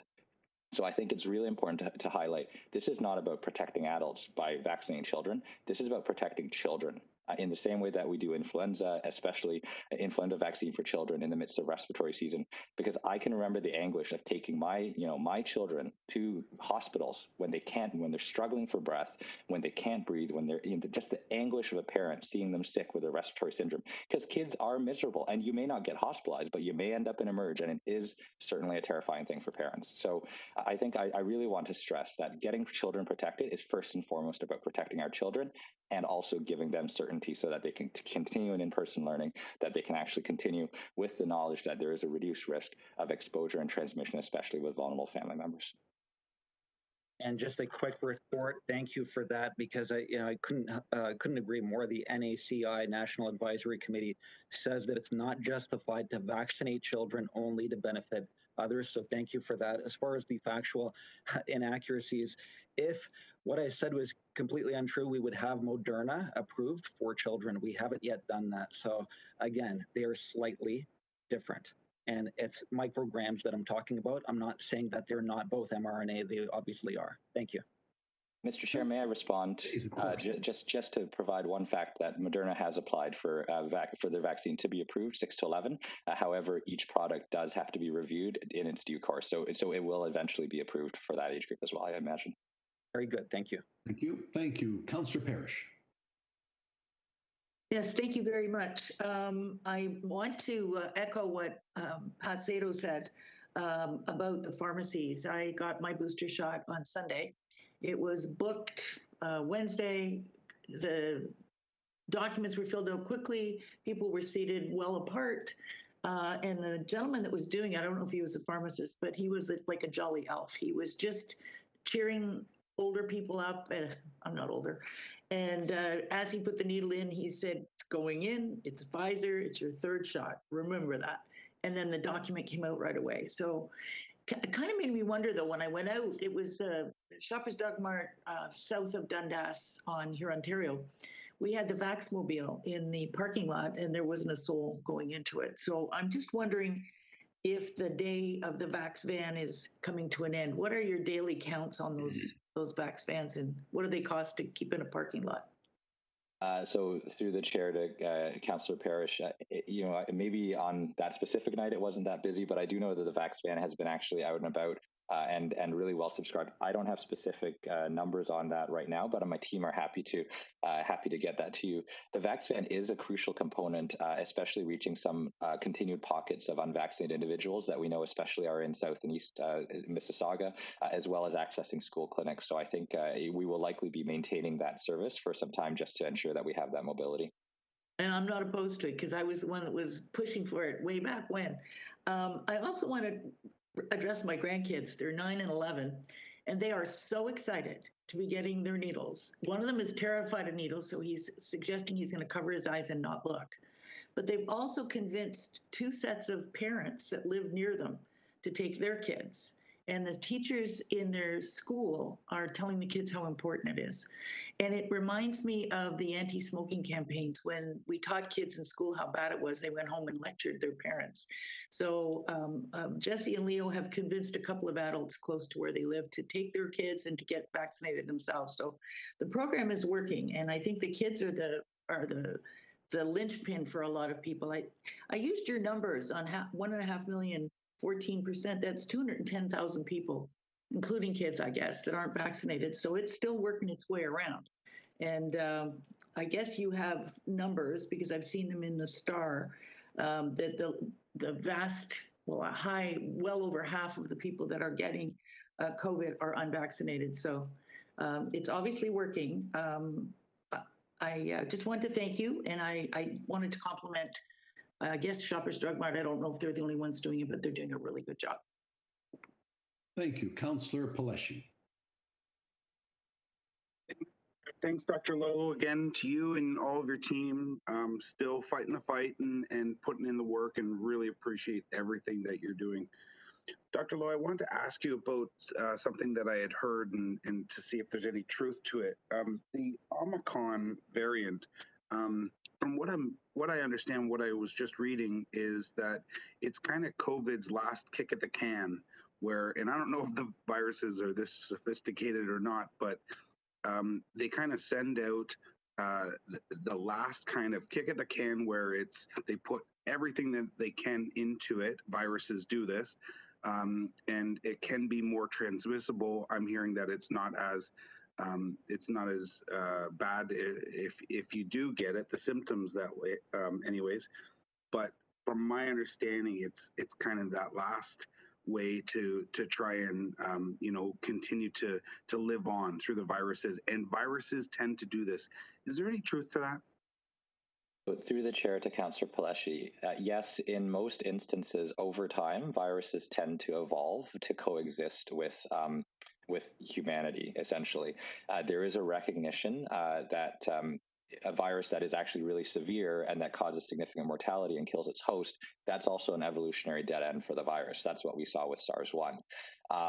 Just given the way SARS-CoV-2 has been spreading, we're seeing, increasing. You usually tend to start seeing the ones that actually have mild illness start to crowd out those that cause more severe illness over time. However, there are rare instances where viruses can actually become more severe and serious. But in general, most viruses, especially those that are respiratory, a really good example, Councillor Paleshi, is the H1N1 virus. You'll all remember, which caused swine flu and required a mass vaccination program back in 2009 and 2010. That still circulates every season here in Canada, but it has far less lethality than when it was first discovered, 12 years ago. Thanks, Dr. Lowe. Really appreciate it. Thank you for your comments. Thank you, Mr. Chair. Thank you. Mayor Brown. You, Chair Yanika, and I just wanted to say, Dr. Lowe, I know you are changing the communication frequency with council, obviously, as we start to put COVID in the rearview mirror. But I just want to say you've been exceptional at the level that you've been engaged over the last 18 months, whether it was the weekly calls we had for a long time with the mayors and chair, or the weekly briefings that you've been providing to local and provincial media. You've really made yourself accessible, and I just want to say it's much appreciated. I know a few weeks ago we had a protest in Brampton, and I want you to know that the response that I got from my residents is they were aghast that anyone would be protesting someone who's been so selfless for the betterment of public health. And so there's a lot of appreciation for your sacrifice and your dedication over the last 18 months. And I wanted to start off by saying thank you. And, I understand that this final push for this cohort of 5 to 11 is critical as we try to get to a number where we'll get that herd immunity, and the fact that you gave that example publicly to the press that without hesitation you vaccinated your kids. I think that's a powerful example, and it's important that we listen to individuals like yourself rather than misinformation that may be on the internet that's not properly vetted by science and physicians. And I certainly trust the advice of physicians like yourself who have dedicated yourself to understanding this material. So I guess my only question today is, we have that goal of having the highest possible vaccination rate, and I know other jurisdictions around the world are probably envious of the vaccination rates we have. I have to say, we had a lot of correspondence, very positive after that CBC article that spoke about how Peel Region has turned things around by having low positivity rates, high vaccination rates. Once we get through this 5 to 11 cohort, do you think we're going to be closer to that point where we'll start to be on the brink of herd immunity, failing no new variants that are unexpected? How close are we to getting to that level where the virus is not going to be as present in the community? Through the chair to Mayor Brown, first I would like to just respond to your initial, kind words of support. Honestly, and I've been very clear, I think, in my public representation, that I'm grateful for yourself and all of council for your own leadership. I think, it certainly has been difficult to navigate in our community, but we always knew that with a disease that spreads from person to person, it would find fertile ground in a community that is more populous, and certainly in a community that has a diverse and disparate groups, and so I think we have all together with our community faced this challenge, and certainly that has given me the confidence to lead. And so certainly answering your question and trying to think towards where do we go from here?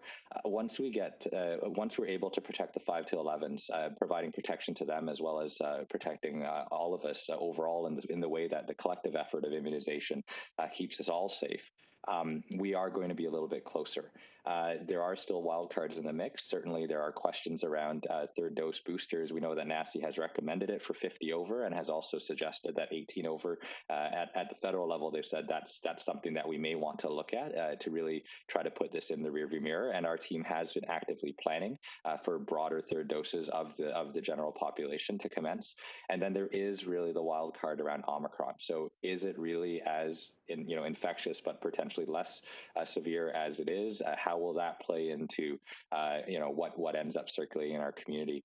I think the modeling is pretty clear from the provincial table right now, though, that vaccination and vigilance remain the key interventions at this point in time. So getting our 5 to 11s protected, getting third doses and boosters out there, and then certainly sticking with the masking, especially in indoor public places or crowds where, as much as possible, not showing up to places if we're sick, and keeping gatherings reasonable within the limits that have been prescribed right now. I think all of that will hopefully see us through the winter, and I really do believe that that by spring we will hopefully be looking at a very different situation, provided we're able to get boosters and 5 to 11s out in continuing fashion. Mayor Brown, thank you. If I have no other questions at this time, Dr. Lowe, thank you very much. Okay, that takes me on to item 9.1. Councillor Sato, I haven't forgotten your request with regards to this letter, but you have held it, so we formally have to deal with it. I will give you the floor again, but I think you've given direction that we want a more forceful response, shall we say, from the minister. But Councillor Sato, why don't you take a moment to make clear how you'd like us to proceed? Thank you, Mr. Chair. I just think that a letter should go from council. Oh, sorry. I think I'm cutting out. No, you're good. You're good. Go ahead. Okay, I'm getting all kinds of stuff over my screen. So I just think a letter should go from council that she did not answer our request in the motion that we unanimously passed. So just, keep it simple and just say what's your answer. Understood, and that is the direction that I will take as chair and send that letter out. So that is the direction before us. Madam Clerk, do you require a vote? You could just ask if there's, Mr. Chair, if you could just ask if there's any objections, please. Are there any objections to that direction? If not, that is carried. Thank you. That brings us to item 10. No, Mr. Chair, I'd actually like to respectfully abstain from voting on that. Oh, very good, Councillor Kovacs. Yes, duly noted. Councillor Kovacs abstained on that vote. Thank you. Okay, moves us on to 10.1, 2020 Vision Zero Strategy Plan Update, our 3-year plan. Here, a presentation by Sean Carrick, Manager, Traffic Engineering, and Dr. Nicholas Brandon, Associate Medical Officer of Health. Please proceed with the presentation.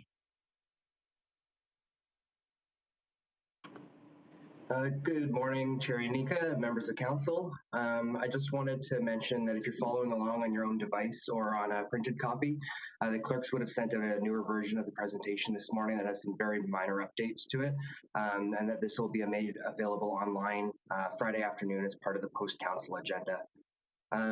To get us started, I'm Sean Carrick, the Manager for Traffic Engineering. We're very happy to be presenting today our Vision Zero Road Safety Strategic Plan, the Year 3 update. I am joined by Dr. Nick Brandon, and I'll turn it over to him to introduce himself and to take us away.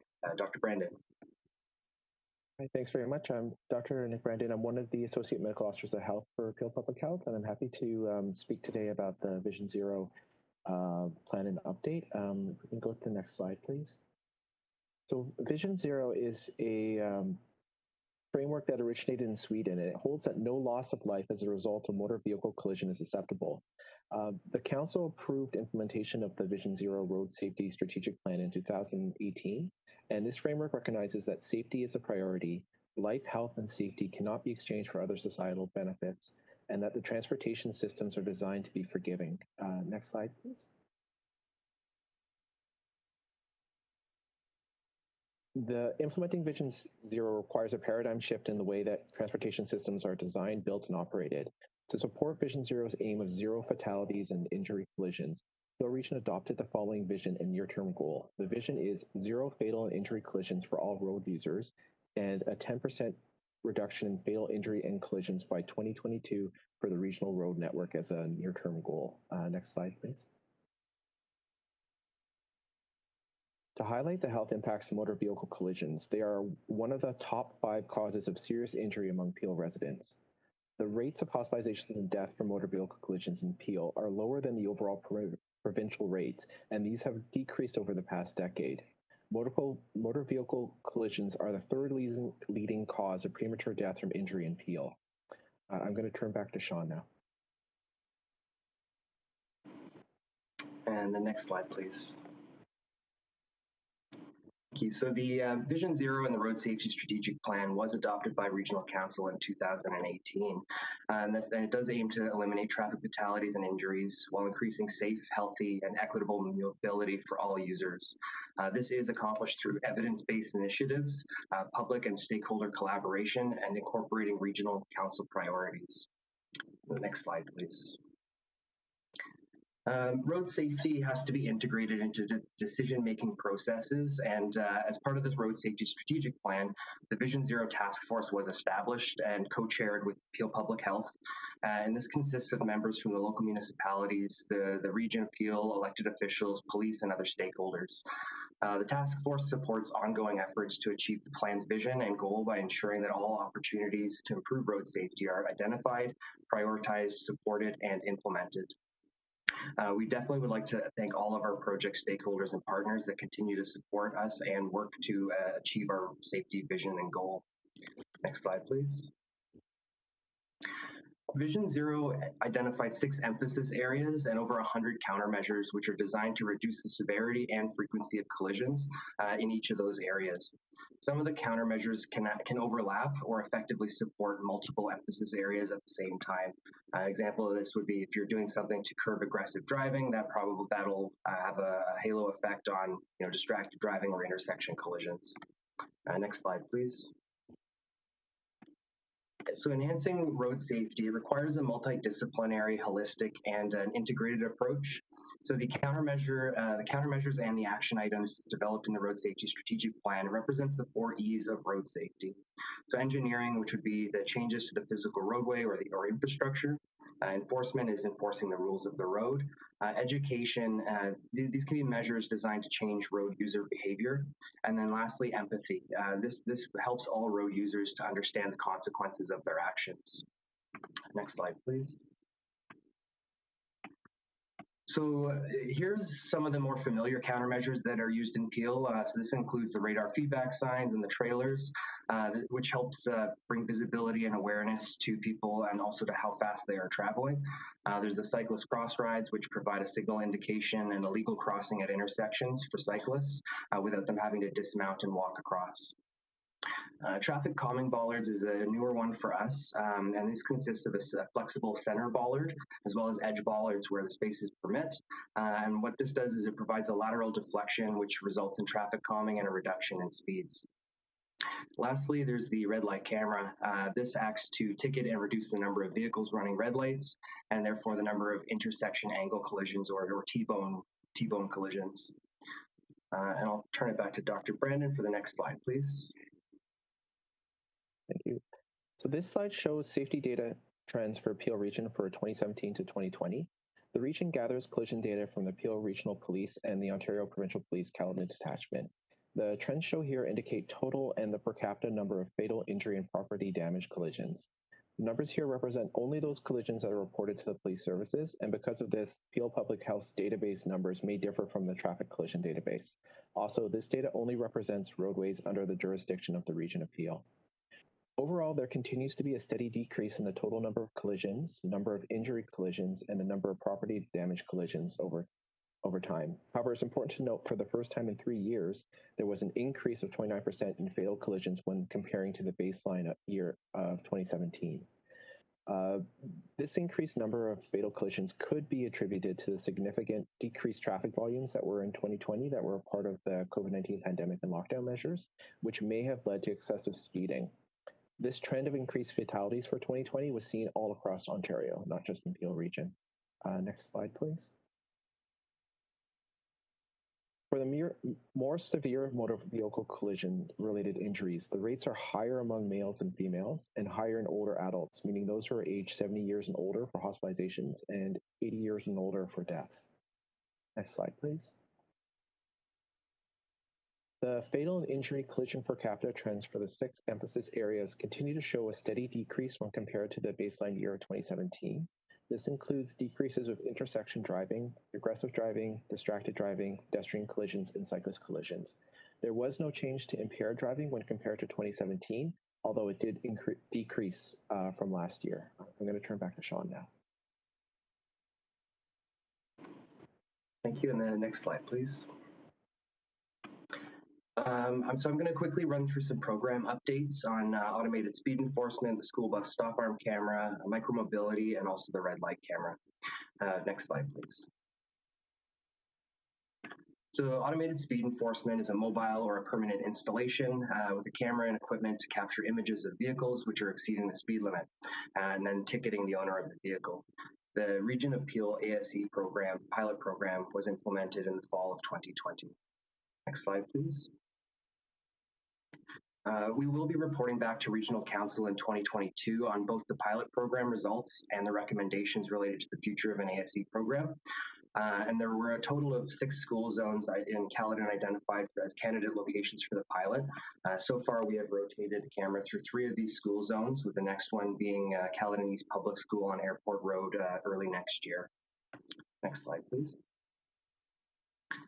So for the school bus stop arm camera program, we are currently in negotiations with the vendor. This is towards the establishment of a school bus stop arm camera program in Peel. This program will utilize cameras installed on the school buses to automatically detect and ticket vehicles that pass the bus illegally when the stop arm is extended. Next slide, please. For micromobility, we were working very closely with our sustainable transportation team, as well as those of the local municipalities. And this is to ensure that the appropriate amendments are made to the traffic bylaw in support of the MTO pilot. A detailed report will be coming to council in 2022. And this report will also cover the facilitating the usage of electric bicycles, e-bikes, and also creating a campaign to educate the community on safe transportation etiquette. Next slide, please. As I mentioned earlier, the purpose of a red light camera is to reduce red light runners and the associated T-bone collisions. And again, this is through capturing images and ticketing vehicles that have run red lights. Currently, we have a total of 34 active red light camera locations at Peel, with the most recent being activated at Kennedy Road and Mayfield, and this was in November of last year. Next slide, please. So we've seen fatal injury collisions reduced by an average of 47%, which is a sizable reduction. This is where red light cameras have been installed. Due to the fact that these are static installations, the statistic is developed by comparing the collisions from 2020 against the collisions in the years before the camera was installed at that location. Next slide, please. So in conclusion, our Vision Zero and our road safety strategic plan provides us with a wide range of countermeasures which target the 6 emphasis areas that we will continue to implement and collaborate with the local municipalities, our internal and external Vision Zero stakeholders, and in particular, Peel Public Health as the co-chair to the Vision Zero Task Force. We are currently developing the framework for the second iteration of the road safety strategic plan. We are definitely looking forward to keeping up the excellent momentum that we've achieved so far. We would definitely like to take the moment to thank all members of council, Vision Zero stakeholders, and the community for all of the support and feedback we have received along this journey. Wrapping up, we will continue to advance road safety, achieve our short-term goals, and keep moving forward toward the vision of zero fatal and injury collisions for all road users. I'd like to thank you very much for your time, and we are happy to answer any questions you might have. Thank you, gentlemen. And yes, there's several. Councillor Sato. Thank you, Mr. Chair, and thank you, Sean and Dr. Brandon. I was particularly pleased to hear that that Peel Health Dr. Brandon was going to be here as well, because road safety is a health issue, and we have recognized that very strongly in the region of Peel. And it's very important that as we implement these measures that some motorists may not like, because it may inconvenience them a little bit, we need to continue to point out the health issues that the health of the citizens that we're protecting. So I appreciate that. Sean, at the Vision Zero Task Force that we had, I guess it was last month, we were presented with the survey. We're starting to lose you now. I'm wondering if okay. Are you hearing me now? I'm having some trouble here. You're better now. Why don't you try to carry on without the video and see where we go? Yeah, I'm not sure whether my internet seems fine, but I'm not sure. You're good to go now. You're good to go. Carry on. Okay, thank you. So Sean, I'm wondering if at some point in time we could share some of the results, maybe not a full presentation, although I think it would be helpful, with the rest of council. Is that something that we could arrange? Yeah, definitely. What I can do is we can reach out to you and see what you'd like to have us bring forward. We might be able to do it in a communication or something along those lines. But definitely happy to bring that information back. Okay. I was some of the results were quite shocking in a way, because it really showed that everyone's in favor of road safety unless it impacts their convenience. And, I think council should be aware of those results as well. I wonder if, and I don't think it would be you, I'm not sure, maybe, I can't remember now who's handling the round table. As you know, we had passed the motion some time ago, myself and Councillor Downey, that we hold a round table with the province because, and I had asked that we hold 1918, sorry, I've lost my numbers again. I keep moving paper around and I lose stuff. The letter from the Minister of Transportation, Minister Mulrooney. Basically, we had asked that the province establish a Vision Zero strategy, which other provinces have done, and which would give us a framework to move easier, to make it easier for us and other municipalities in Ontario to implement some of the measures that we know will save lives. Once again, we've received, I haven't compared it, but I think it's word for word, the same response we received at the City of Mississauga last year. basically saying, well, we're following the national strategy. And, bottom line was we're not going to have a provincial one. As we move towards the round table, which I understand we are getting a representative from the minister's office to attend, I think that is where we need to be pushing, again, continue to advocate and push the province for a provincial Vision Zero strategy. I mean, do you agree that that would help you and staff, would make it easier to implement some of the measures that are important? Yeah, thank you for the question. I think it's a fantastic opportunity to work with the province on like a provincial strategy. I know that they do hold the keys and the sphere of jurisdiction to a lot of things like Highway Traffic Act, enforcement, penalties, driver education, licensing, and training. And the roundtable, I think, is a fantastic venue for us to continue that advocacy. I am looking forward to getting that set up and then seeing where we can take it. Thank you, and I'm looking forward to it. Councillor Downey and I will be representing council, and I assume you, Mr. Chair, will be there representing council on the roundtable strategy. And I think we need to get the province more of a buy-in, very specific buy-in to very concrete goals as it relates to road safety to support both the region and the municipalities. And Sean, you had mentioned to me about the transportation strategy, overall transportation strategy, and including Vision Zero, concrete goals, timelines, basically similar to what we did in the city of Mississauga with our recent long-term transportation strategy. Could you just expand a little on that and when we might see that coming forward to council? Sure. Yeah. So that's as I mentioned, we're currently developing the framework for the second iteration of the road safety strategic plan. And in doing that, what we're looking at is we're looking holistically at all of the studies and component studies that we have from a transportation perspective. At this point, we haven't figured out a date yet on the work plan on when that's going to be coming to council. We expect to have some more information on that in the near future. But you're correct. It's looking like it's heading down the road of a bit more of an integrated transportation master plan that sets out a bit of a program, timelines, and resource requirements, I guess, for all those initiatives to deliver a lot more in a lot more holistic manner.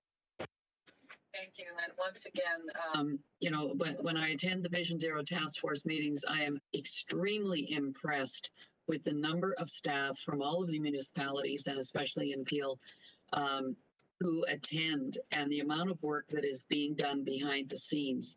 And I hope that we will continue to share a lot of the work that's being done to a greater degree with members of council so that everyone is kept up to date on that. But thank you. It's a really good presentation today and a good update. And Mr. Chair, I guess it's for receipt. So at the proper time, I would move receipt. And Mr. Chair, if I could also ask, similar to my last comment on a letter from the province, if we could refer the letter from Minister Mulrooney perhaps to the roundtable group, and we can deal with it there. I don't think it's going to help to send another letter back, but if we can maybe have that on the agenda, on our first agenda. Thank you. Yes, thank you. Consider it done. Okay, Councillor Paleshi. Thank you, Mr. Chair. Thank you, Sean, for the presentation.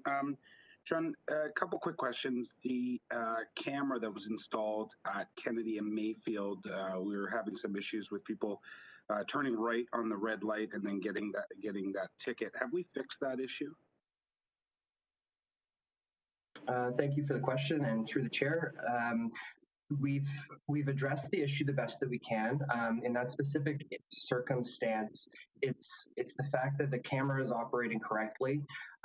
It is capturing people that are driving over the stop bar whenever the light is red. The camera does not differentiate between someone that's running a red light straight through or making a right turn without stopping. So under the Highway Traffic Act, you have to come to a full and complete stop before the stop bar, look for pedestrians, and then proceed forward and make your turn whenever it's safe to do so. In order to address that situation, what we did was we put out enhanced kind of education and outreach signage for that matter too. So we had a variable message sign that was put up there to remind drivers that it's the law to stop before you make a right turn. And then we've been engaged with the various community groups as they reach out with a concern. We'll meet with them, talk to them, explain what the situation is, and then if they do come to a complete stop before making the right turn, they won't get a ticket. But we've definitely verified that the camera is working correctly, is calibrated properly. Yeah, and I never really thought that it was a camera issue. I always kind of thought that it's a funny intersection where it's got that big dip on both sides, north and south of Kennedy Road. So I always kind of thought it was the road structure issue that may be the problem in the sight lines. But on the trending statistics, is it safe to say that the 2020 number decrease, we can probably chalk that up to COVID and maybe even black out that entire year? Thank you for that observation. We did include a note that in 2020 we did experience significantly lower than average traffic volumes. So that had, I think, two effects. A, it gave us lower numbers for total collisions, but then B, there was that the first increase in the fatal collisions because and we believe it can be attributed to the lower number of vehicles that were on the road. As we continue through this and things kind of return a bit more to normal, we're trying to keep an eye on what that means to our data collection. For example, the region also has a program where we collect AAD, average annual daily traffic volumes on all of our roads.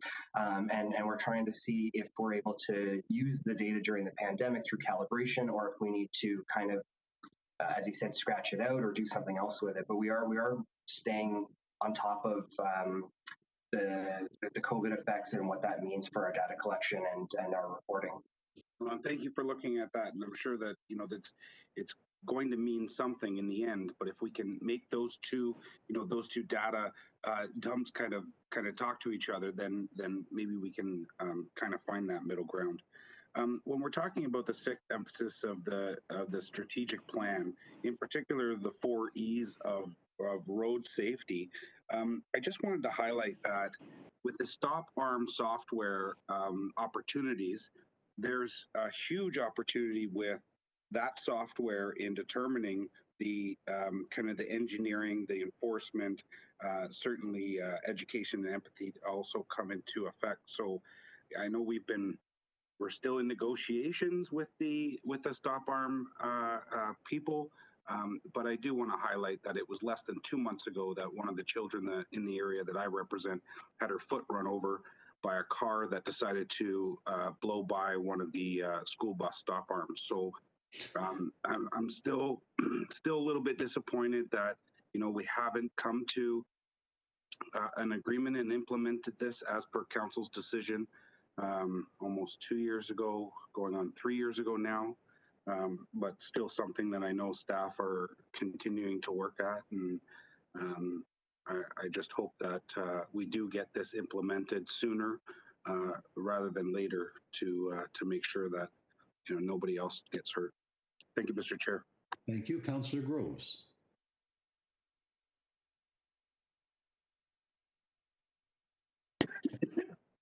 Thank you, Mr. Chair. Thank you, Sean and Dr. Brandon, for your presentation. Just a quick question, Sean, and I mentioned this, I guess, several months ago with respect to Highway 50 and how it relates to those ASE cameras. And I know the ASE cameras are mainly for the school safety zones and that.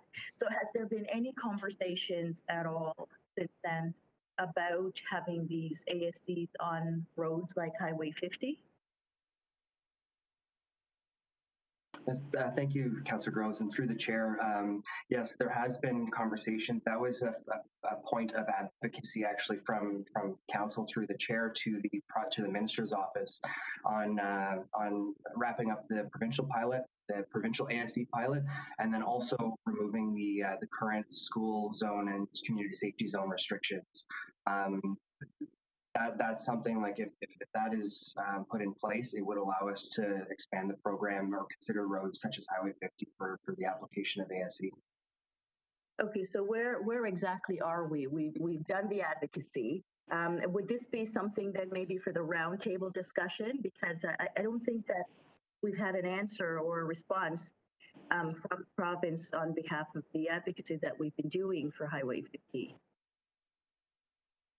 And through the chair, yes, Councillor Groves, you are correct. We have that on the we have that placed on the agenda for whenever we're able to hold the roundtable as a point to discuss with the minister's office.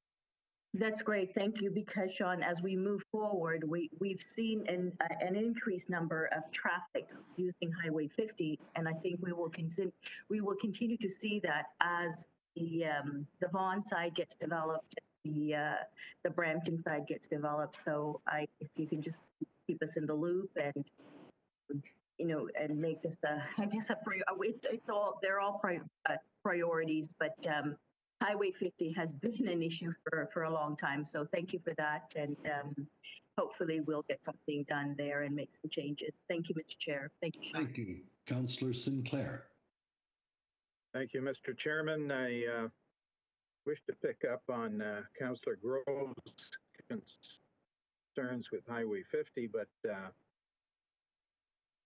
and also Councillor Sado's concern with getting a Vision Zero program at the provincial level.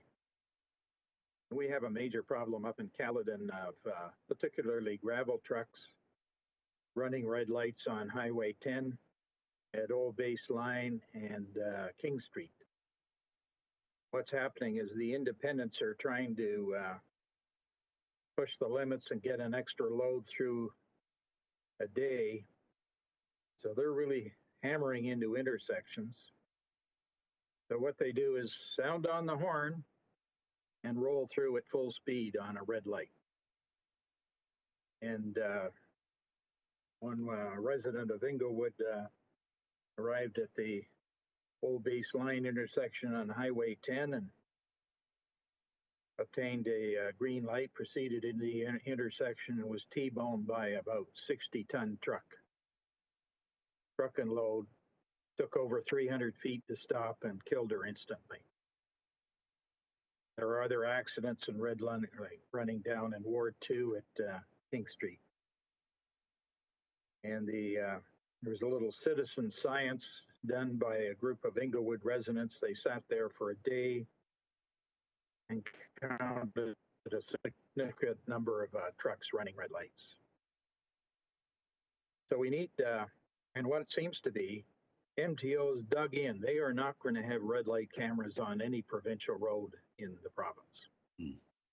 And we've been really pushing it with Sylvia Jones, our MPP, and in contact and had discussions with Minister Mulrooney, MTO, and the staff of MTO, and we're not getting anywhere.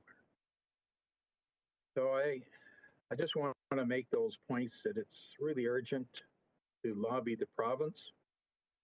And I have a question that may be quite unfair through to Sean, but does the Region Appeal control the traffic lights at the intersection of Old Base Line and King Street in Caledon?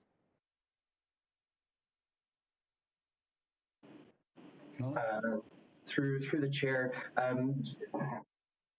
King Street is a regional road. Old Base Line, so King and Old Base Line, yes, yes, we would.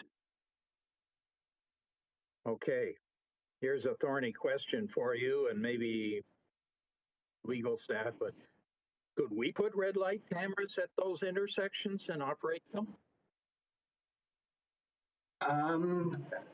Through the chair, I think I can answer it. So if it's a regional intersection, we're able to put a red light camera there based on where it is in the network screening. If it is an MTO intersection, and this is just in case my locations are getting mixed up, if it's an MTO intersection, we cannot.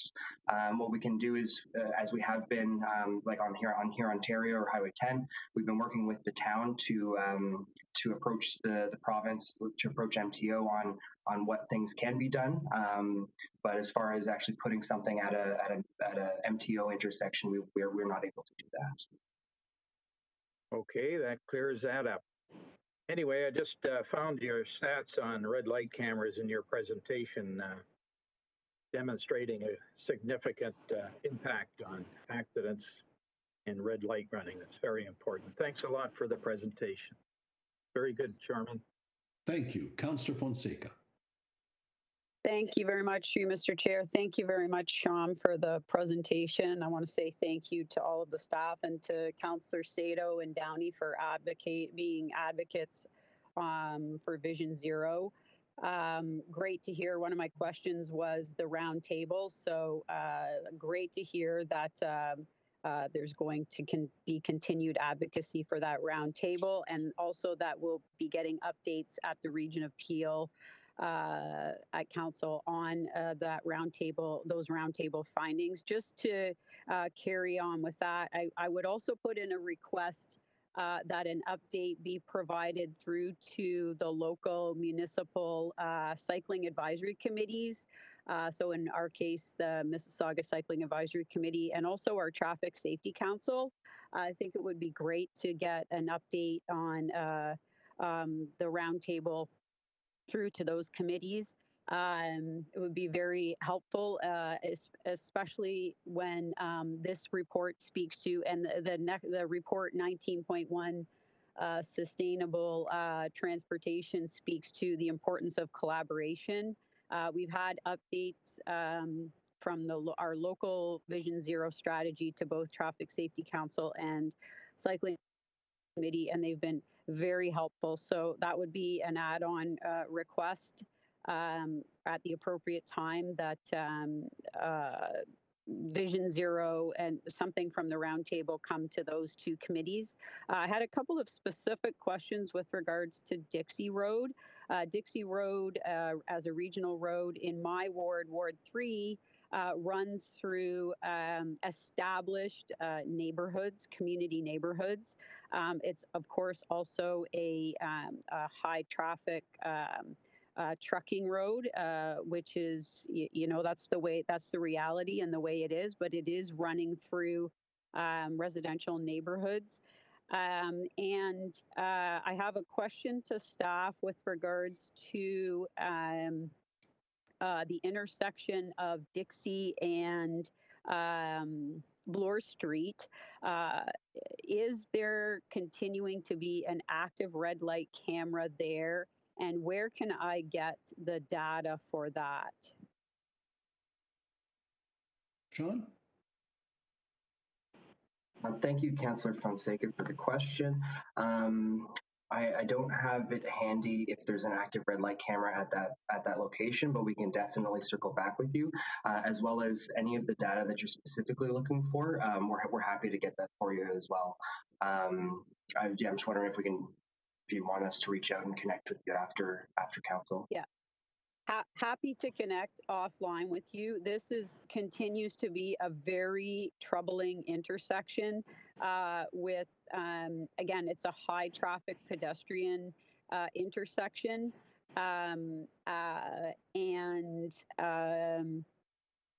It's a major concern when it comes to aggressive driving, distracted driving, running of red lights, you name it, street racing.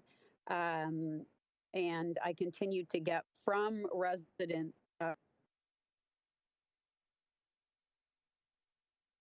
Chris, I've lost you. I can't hear you. Possible to put up, and this may not be, it may be a question under 19.1. I'm not sure, but I think it's appropriate to raise here. Is it possible to put up a digital board, recording speed on Dixie between and also for the motorists to see between Burnham, somewhere between Burnham Thorpe all the way south to Dundas. Again, the speeds of drivers and truck drivers included along Dixie are quite concerning, and I've had requests and calls for from residents for a digital board to be put up one that collects data, in particular southbound. Sean? Thank you. And through the chair, yes, Councillor Fonseca, I think that's definitely something we can look into. We have the static installation of the speed feedback signs. We also have the mobile trailer that we might be able to use. And so I've made a note to on both topics that we can discuss whenever we reach out. So I've got the Dixie Bloor intersection, red light cameras, and then the speed sign on Dixie Road. Okay, that would be great. Two more questions, Mr. Chair. The first is that in Ward 3, we are implementing a integrated road project.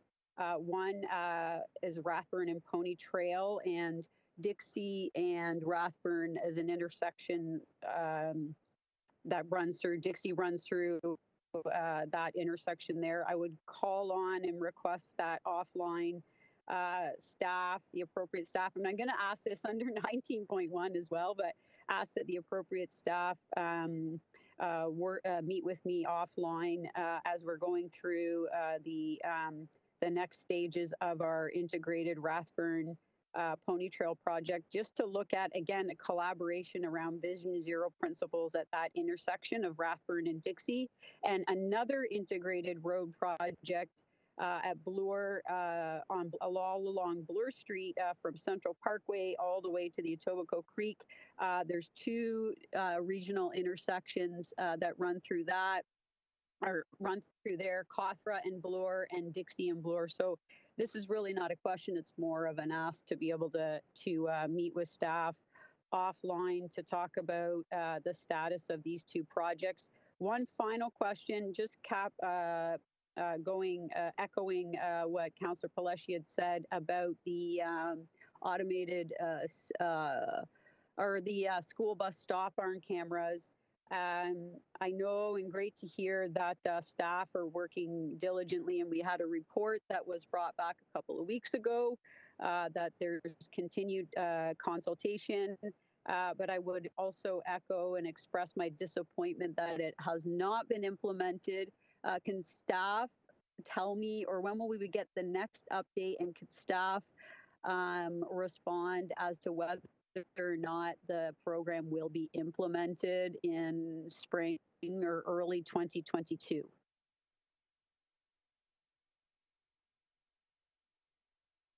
Sean, go ahead. Mr. Chair, I may be able to jump in on this one as well. Commissioner Dedman, please. Thank you, and through you. So at this point in time, the term sheets have been executed. So that's a first key milestone in the process for implementing these stop arm cameras on school buses.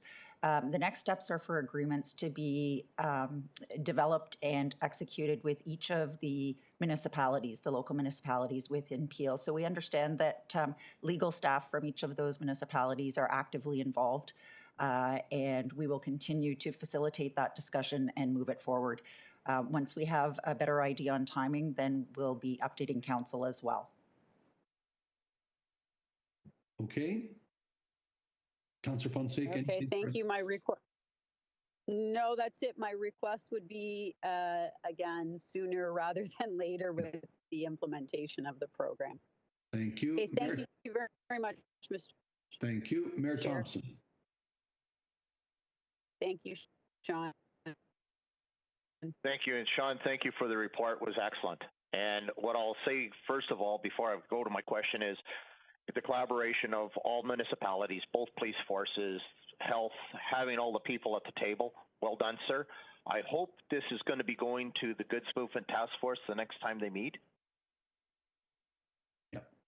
Yep. Thank you. And the other thing I'm going to say, for where you were showing all the different methods, and especially on education, We almost need to add training to that, because believe me, I do not know where some of these people get their licenses from. It's challenging, and it's putting lives at risk. And I think you heard it with the school buses.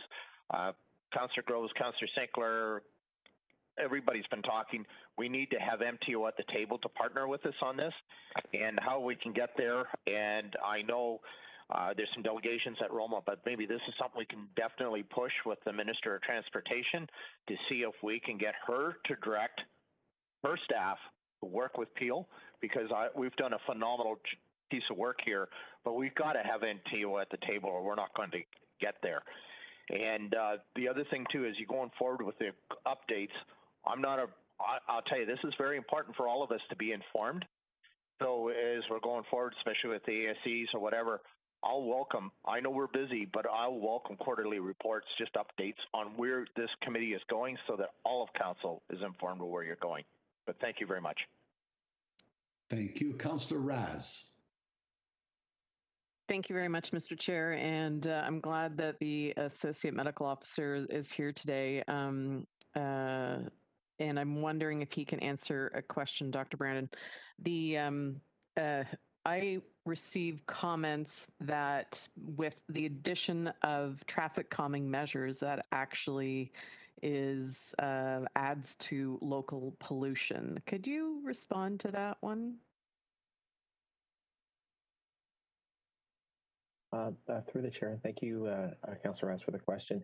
I haven't heard that, but I mean, whenever there's traffic being increased volumes over time in an area, potentially that could be an impact, but I haven't heard that brought up. But I can bring it back to my colleagues to see if they've heard anything more about that with respect to air quality. I would appreciate that. I've had a few comments regarding that, so any assistance would be appreciated. Next question is to Commissioner Dedman. You briefly touched on the implementation for stop arm cameras, what we've been working on for quite some time. I'm just curious, are we looking at full implementation as was originally discussed? And can you give us any specifics on time frame? Through the chair, we are targeting the earliest that it could be implemented based on where we are in the process would be the fall of 2022. In addition to that, a full implementation, part of that depends on the province and where the province is at. Because MTO has still not developed the forms that are required for that. It's very limited. The ticketing would have to be done through police at this point in time. So we're continuing to advocate on behalf of the region to move that part forward as well. It would be ideal for it to line up in the fall of 2022 at the same time that the program is ready to launch. Okay, thank you. And hopefully we're continuing to push the province to get those amps out the door. Thank you. Thank you. Councillor Demerla.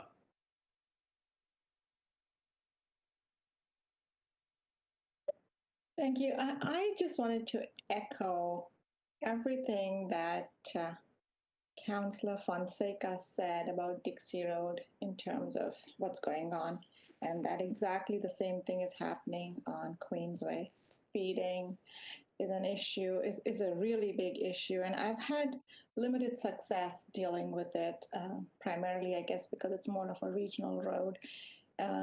And so my ask would be that when the ASCs are implemented regionally, I don't know what your criteria is, but I certainly hope that Queensway is taken into consideration. It is a real issue. Speeding, and I know that certain traffic calming is not eligible on Queensway, such as speed bumps, because trucks go on it. So that really limits what we can do in terms of addressing speeding. So I hope that perhaps the ASC might be a solution. And given that other traffic calming ideas such as speed bumps is a no-go, I hope that Queensway is put up there as a priority basis. Thank you. Thank you. And Councillor Vicente. Thank you very much, Chair. Question through you, Chair, to Sean. Sean, recognizing that Steeles Avenue is a regional road and the work that is beginning now to happen with respect to the construction of the Huron-Ontario LRT. Can staff share what work we have undertaken together with the team putting the LRT into place to ensure safety of pedestrians? This has been a concern of ours at the City of Brampton this term of council, recognizing that the City of Brampton has identified and made a decision that Huron Main Street is the route where we would like to see the LRT to continue extending north of Steeles. But as it is today, the last stop of the LRT terminates at south of the Steeles intersection. And what that means is that, and we've been trying to change this and not successful to date. So we have a situation where a significant number of folks will be disembarking from the trains and they need to cross almost 11 lanes of traffic. And so be interested to know what we're doing to ensure that, particularly where it is on Steeles, that we're not going to be looking at a serious problem.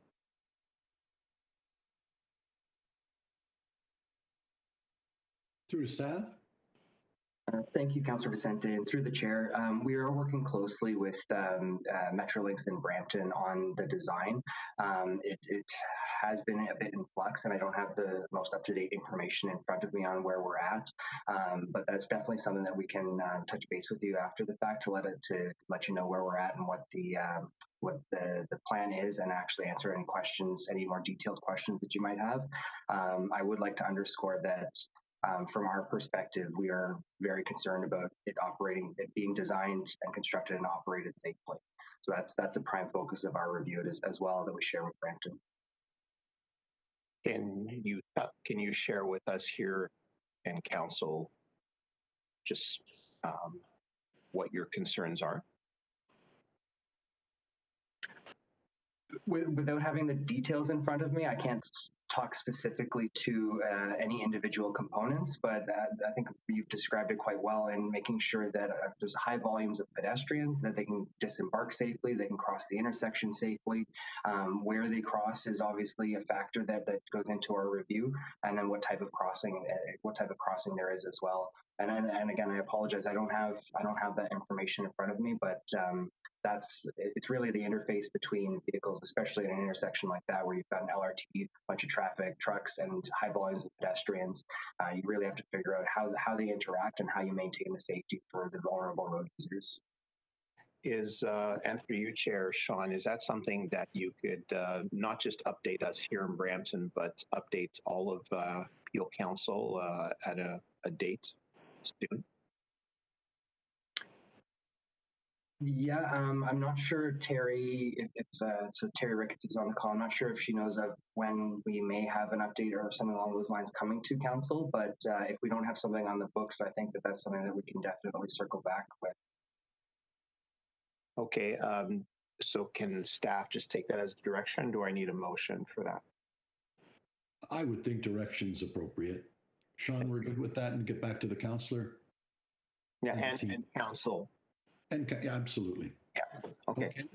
Thank you very much. Thank you, Chair.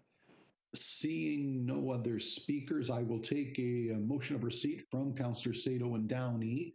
Is anybody opposed to that? That is carried. And I also take the direction with regards to moving all of the above or much of it to our roundtable discussion as well, and rightly so. So with that, to Sean and the team, thank you very much, Dr. Brandon. And we move on. Next item I have that was held is item 16.1, letter dated November 11, 2021 to Conservation Authority regarding review of Island Lake Conservation Area Management Plan. And it was with regards to Councillor Sinclair, Town of Caledon. So I think Councillor Groves has held it. So Councillor Groves, I will go to you first. Thank you, Mr. Chair. And I held this because I just wanted to say thank you to Councillor Sinclair for bringing it forward. And I see that receipt is recommended. So I was prepared to move receipt of that letter. Okay, Councillor Sinclair, did you have a word? Yes, please. I wanted to, maybe I better turn my video off while I speak. Wanted to raise this issue of pollution up in the Upper Credit, the Regional Council, and of course, the Board of Credit Valley Conservation. And the occasion is a review of the Island Lake Conservation Area Management Plan. And I participated 37 years ago in the original Conservation Area Management Plan, and the committee was chaired by Vicki Barron at the time. Wow. And the purpose of the reservoir is as a low flow augmentation. It's part of the Orangeville sewage treatment plant system. And the idea is to deal with the low flow of the Credit River, which is really a brook up at that point, and try and dilute the secondary sewage treatment that comes out of the Orangeville sewage treatment plant, and reduce the impact of pollution from the plant. And that's a primary priority in the management plan from 37 years ago. So one of the problems up there is I guess it was probably MOE in the province that paid for the whole dam and the idea of the reservoir, but they did it on the cheap. And it's a very shallow reservoir, maybe average about 5.5 feet. And they never stripped the topsoil off or took the stumps out or organic matter. So it heats up dramatically in the summer, to the point where sometimes the eutrophied waters coming out of the reservoir are actually lower grade than the sewage treatment plant's effluent. So I wanted to call attention to this and ask for at least 4 items here that excavate and remove the tree stumps and the topsoil as much as possible from Island Lake. Deepen the depth of the lake to an average of about 4 meters. Someone introduced a predator fish called northern pike into the lake to improve angler experience. Trouble is the pike are now all the way down to Inglewood and going after native trout in the river. And then advocate for an increase in the Orangeville sewage treatment plant capacity to enhance it to tertiary treatment. And I'm not shy on saying they're challenging goals for sure, but I really think that the Mississaugas of the First Nations interest in water is, I put that quote into the paper here, and the PPS support the activities, and the CBC agency role is involved. So I just wanted to raise that with council. It's a hope of mine, and I don't think the continued growth of Orangeville population, I think it was 8,600 when the first back in the late 60s when the dam and the reservoir was built, but now they're up to about 26,000 and aiming to go to 36. So the trends are not good. Thank you. So I just wanted to raise that, and I guess I should second Councillor Grove's motion to receive. Thank you. Yes, and before I go to staff for any comments on that, I think quite appropriately we have our friend from the CVC, Chair Rass, who's come on the screen. I know much of what you've said has been in discussion there as well. Councillor Rass. Thank you, Mr. Chair. And just to Councillor Sinclair, thank you for your letter. It is also on the agenda for the CBC meeting this coming Friday. And you also raised the Island Lake Management Plan during budget as well. And staff have offered to arrange a meeting to talk through some of those issues. So I'm also happy to be part of that meeting if you wish. But there's a lot of technical aspects to these requests that can be best dealt with offline. So thank you, Mr. Chair. Okay. Right. If I have no other speakers, it's been moved for receipt by Councillors Groves and Councillor Sinclair. Is there anybody in opposition? Seeing none, that carries. That brings us to item 17.5, held by Mayor Thompson, report of the Regional Council Policies and Procedures Committee. Mayor Thompson. Yeah, no, thank you, Mr. Chair. And I wasn't present at this meeting as I was at a celebration for life that day. A lot of work's been done, and thank you for that. It's just a point of clarification, please. So it's 1.2.32. Two-thirds vote means two-thirds votes by the members who are present or are eligible to vote as determined, fixed by the minimum two-thirds voting requirements table attached as Appendix 8. I couldn't find Appendix 8. All I'm going to say is this just for clarification, is this cleanup of language? Because I do believe this already exists.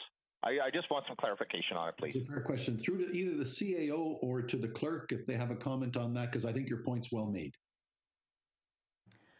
Thank you, Mr. Chair. Just to confirm that this is revised wording that was provided based on the decision that was made at the Policies and Procedures Committee. So essentially what we're doing is saying that two-thirds will be determined in accordance with the attached or the chart that will be a part of the appendix to the bylaw.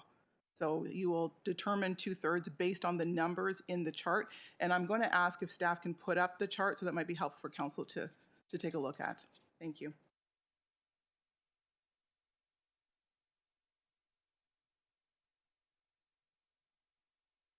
Fine, I'm good with that. Understood. That's good. Thank you. Councillor DeMerla. Thank you, Chair. And I'm just going to say that I won't be supporting this. And the reason is that this really moves away from the two-thirds, because the original bylaw, which this is going to replace, I guess, says that you need a two-thirds majority to reopen issues that have already been discussed in the term of council. And what this is doing is it's removing the two-thirds with a mathematical calculation. To me, there was never any ambiguity on the bylaw, which very clearly said that you require two-thirds. So to get to two-thirds, if it's a number that comes up to a decimal, you round up. That's the way it's always been done.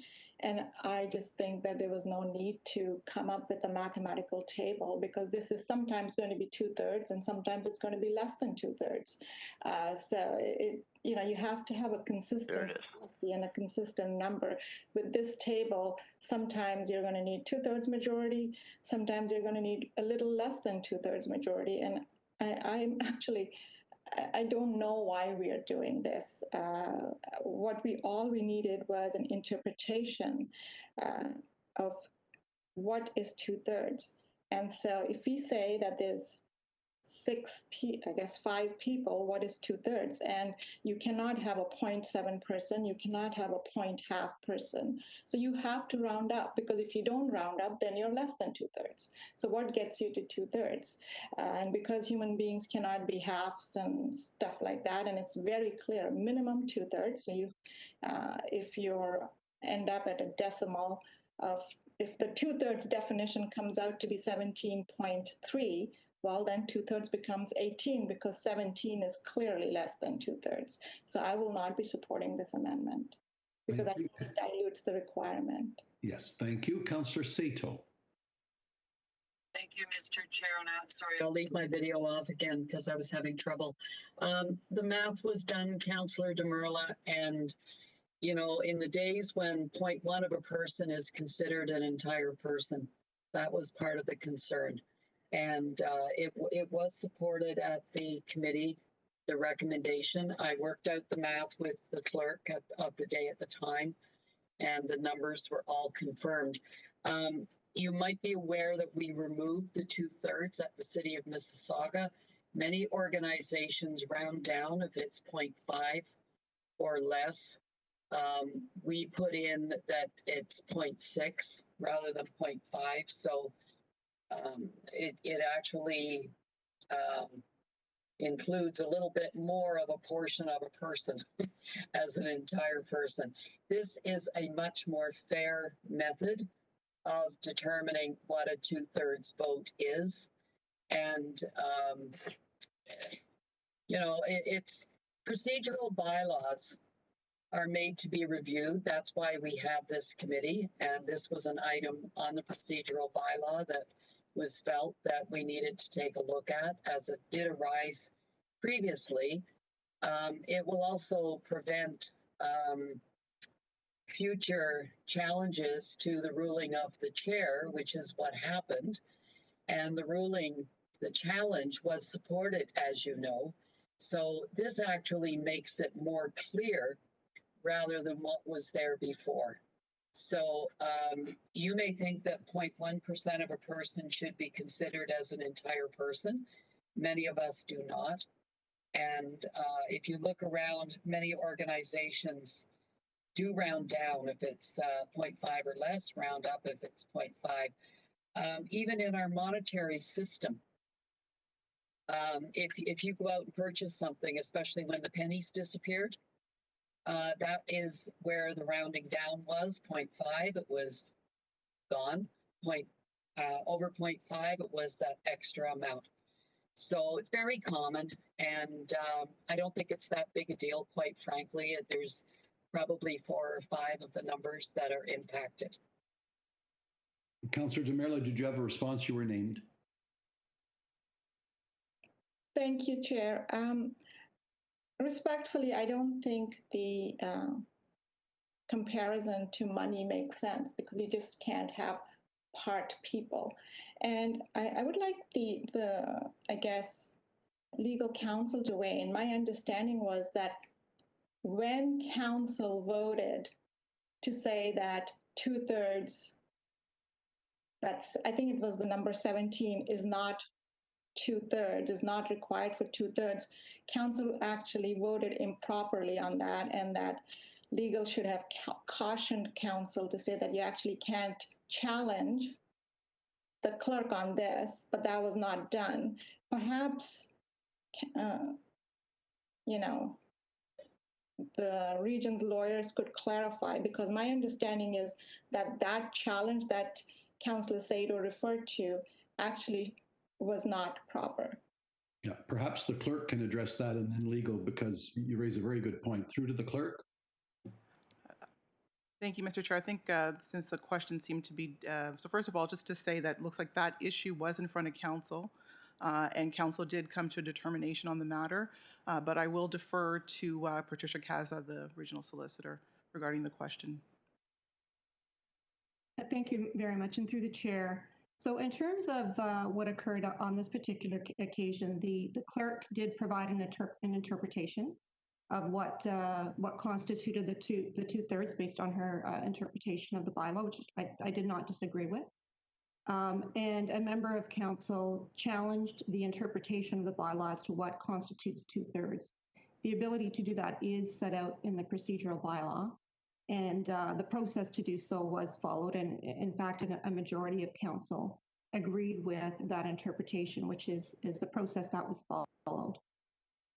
So my question to Patricia is that even if this table comes into play, it's meaningless, because what you're saying is the table now says, for example, that 2/3 equals 15, but anyone can challenge that. And then if the majority of council at that point, 51%, not 2/3, agree with the challenge and say, can you just bring up that table? Because I really want to understand what you've said. If I could just look at that table, please, so I can have an example. I can't really read it, but let me see, how do I? Well, I can't read it and I have to, but let's just say that the table says 15 is 2/3. And then and the clerk says 15 hasn't been reached, it's 14. Patricia, based on what you've just described, someone can challenge the clerk at that point and say, we think 14 is 2/3, and then call for a vote. And if 51% of council at that point says 14 is the new 2/3, well, then that's that, because you've said it's perfectly okay to challenge that. And that just boggles the mind. Then why bother having a table? And I think my understanding was the last time we spoke, which was at the subcommittee, you suggested that actually challenging the clerk on that occasion was not proper.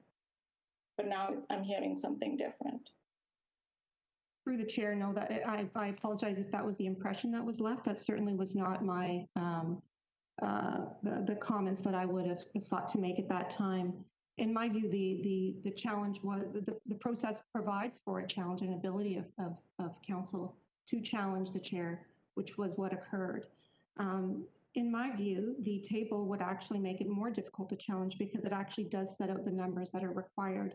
Whereas in the last instance, the table did not form part of the bylaw, and the bylaw was the words that required at least 2/3, and it was interpretation of the words at least 2/3.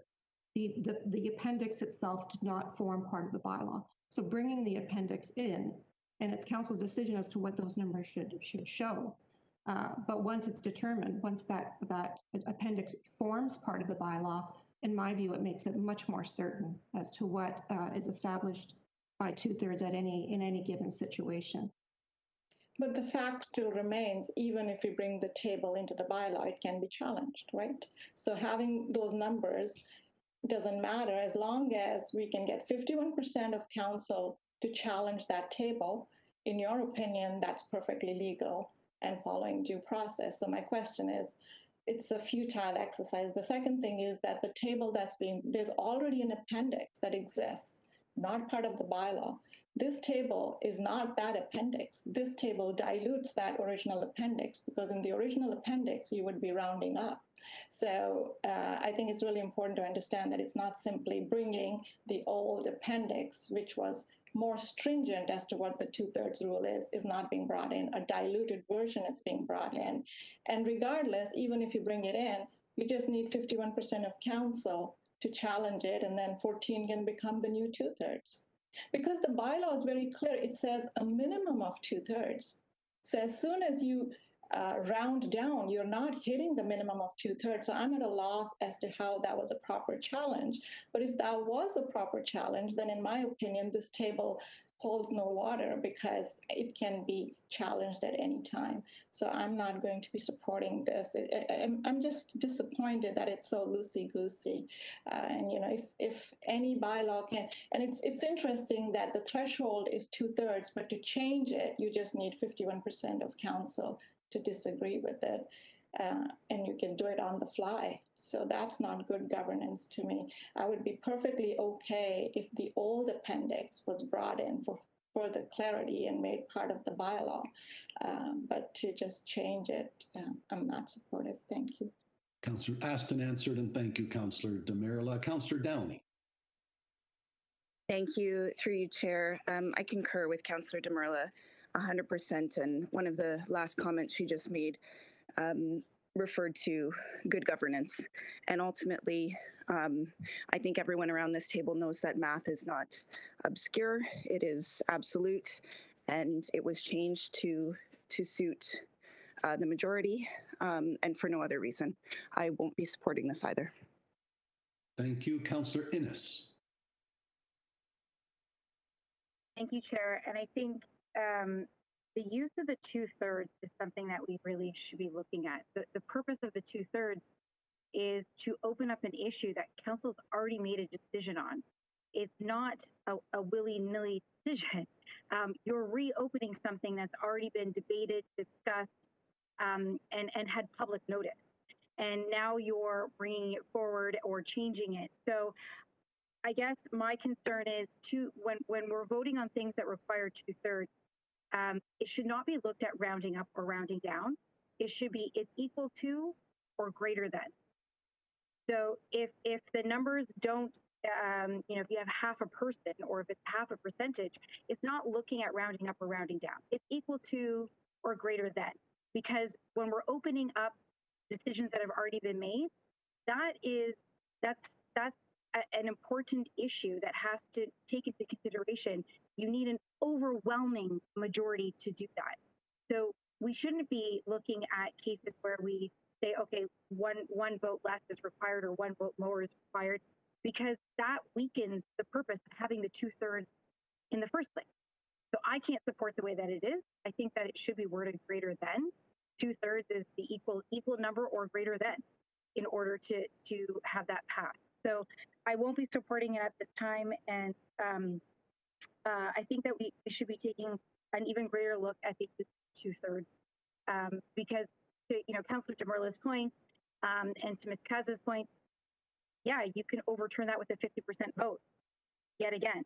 And so that creates another problem. And maybe we should be looking at whether or not we should be allowing a 50% vote on a 2/3 ruling.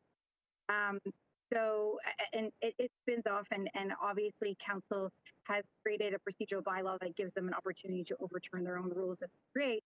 But this sort of goes against the point of why do we have the rules in the first place if you're not going to follow them? If you're going to change the game midstream and play by rules that you decide to create that work to your advantage in the middle of the meeting, I don't think that that's appropriate or fair. So I can't agree with it the way it is.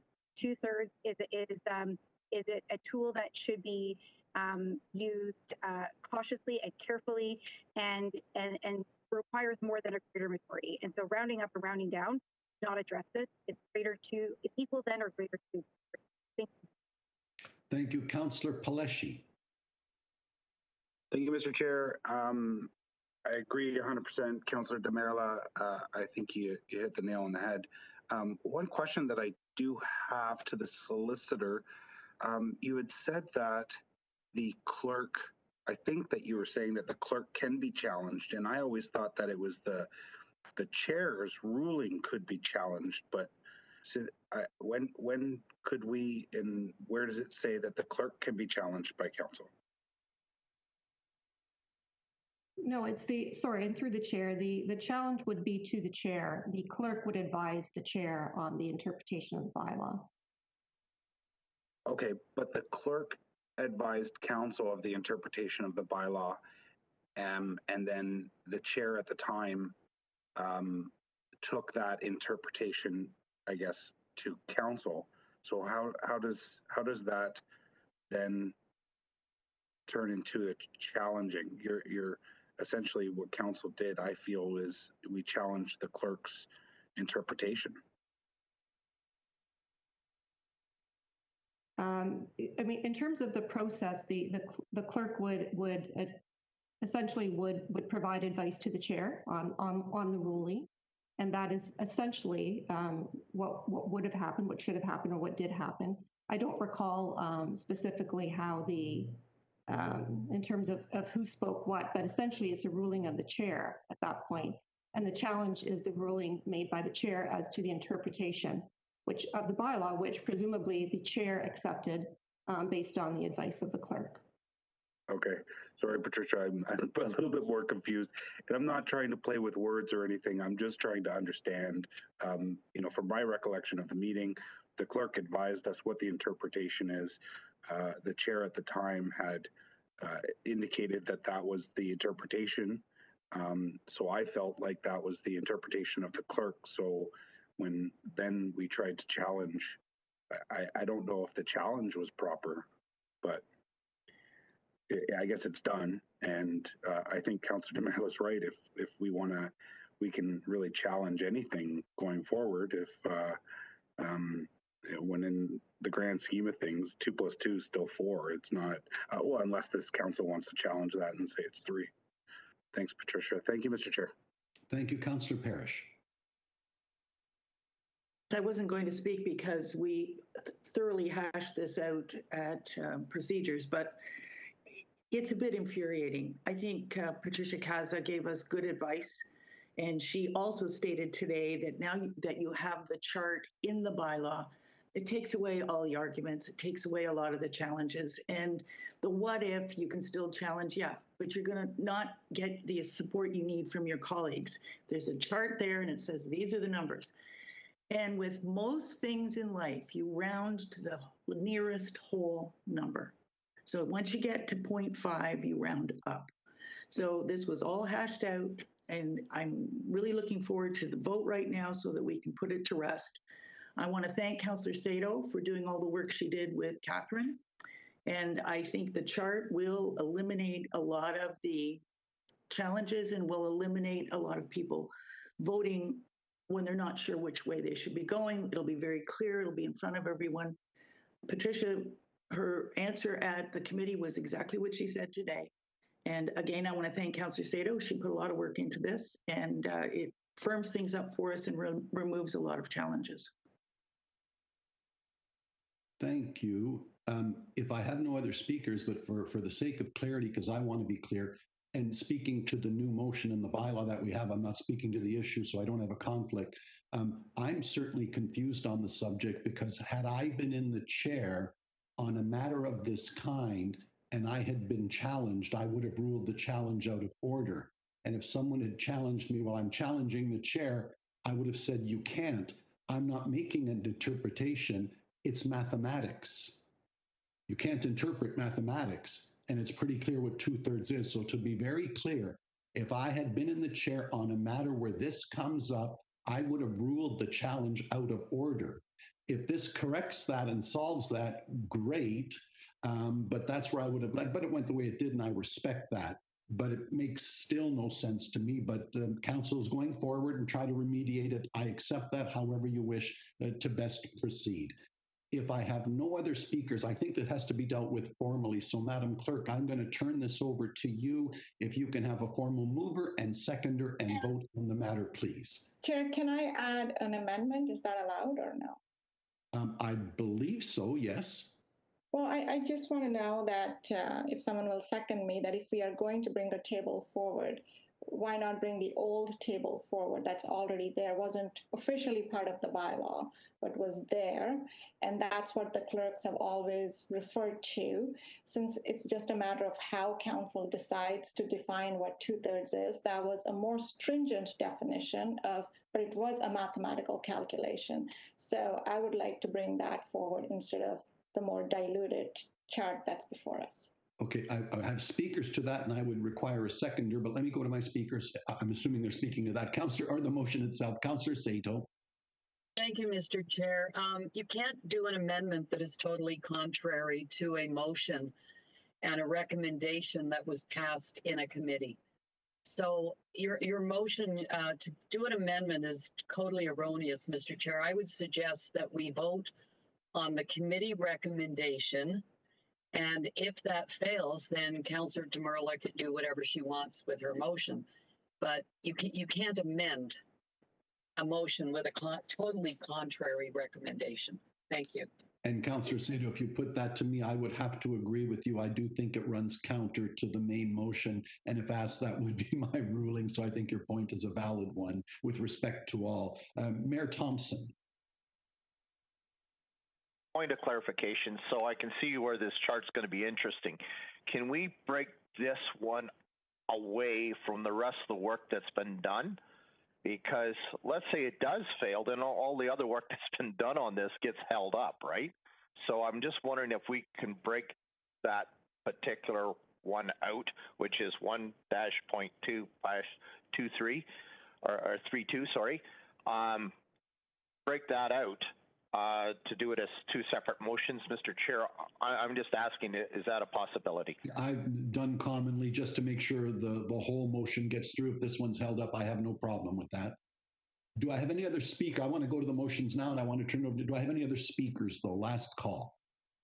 If not, I'm referring it to the clerk to conduct the vote to make sure she's got movers and seconders for, I think the first piece, Mayor Thompson, what you want pulled out and dealt with separately, the chart, and I think she's going to need a seconder if you're moving it, and then the main motion itself. But Madam Clerk, I turn it all over to you. Thank you, Mr. Chair, and I just want to confirm the movers and seconders, and this is for the recommendation that was contained in the Policies and Procedures Committee meeting minutes, and I can read the recommendation so that but Council. Madam Clerk, just don't you have to deal with Mayor Thompson's amendment first, because if you've dealt with the overall bylaw, he doesn't get his kick at it, so to speak. I think you have to deal with the amendment first. Is that not right, or how best to proceed? So what's in front of Council right now is the minutes from the Policies and Procedures Committee. Please proceed. And so the minutes have separate recommendations contained My within apologies. them. Please proceed. All right. So just to be clear, what am I voting on? If I say yes now, am I saying yes to the new chart, or I'm not? That's not what's being voted on. Can I get? Madam Clerk. Thank you, Mr. Chair. So right now, what council will be voting on is the recommendation that was contained in the Policies and Procedures Committee minutes, and I will read the recommendation for council. The recommendation, PPC 22021, that the column titled Rounded Number, Round Up if over 0.5, be deleted from the vote table attached as item 7.1 on the November 4th, 2021 Regional Council Policies and Procedures Committee agenda, and further that the Region of Peel Procedure Bylaw 56-2019 be amended to include the amended vote table as an appendix. And further, the procedure bylaw be amended to provide that matters requiring a 2/3 vote of regional council be determined in accordance with the vote table.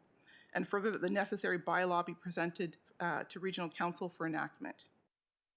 That is the recommendation from the committee that's being put forward to council for a vote.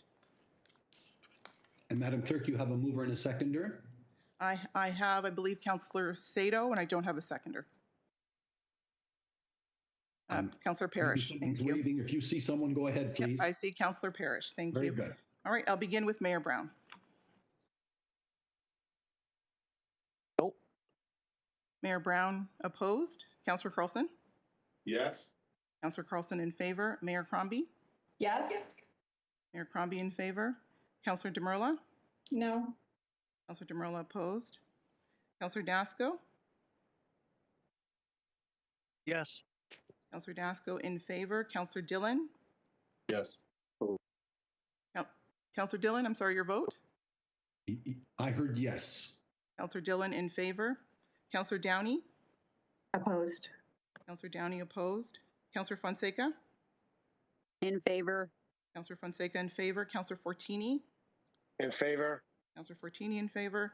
Councillor Groves? Yes. Councillor Groves in favor. Councillor Innes? Opposed. Councillor Innes opposed. Councillor Kovac? In favor.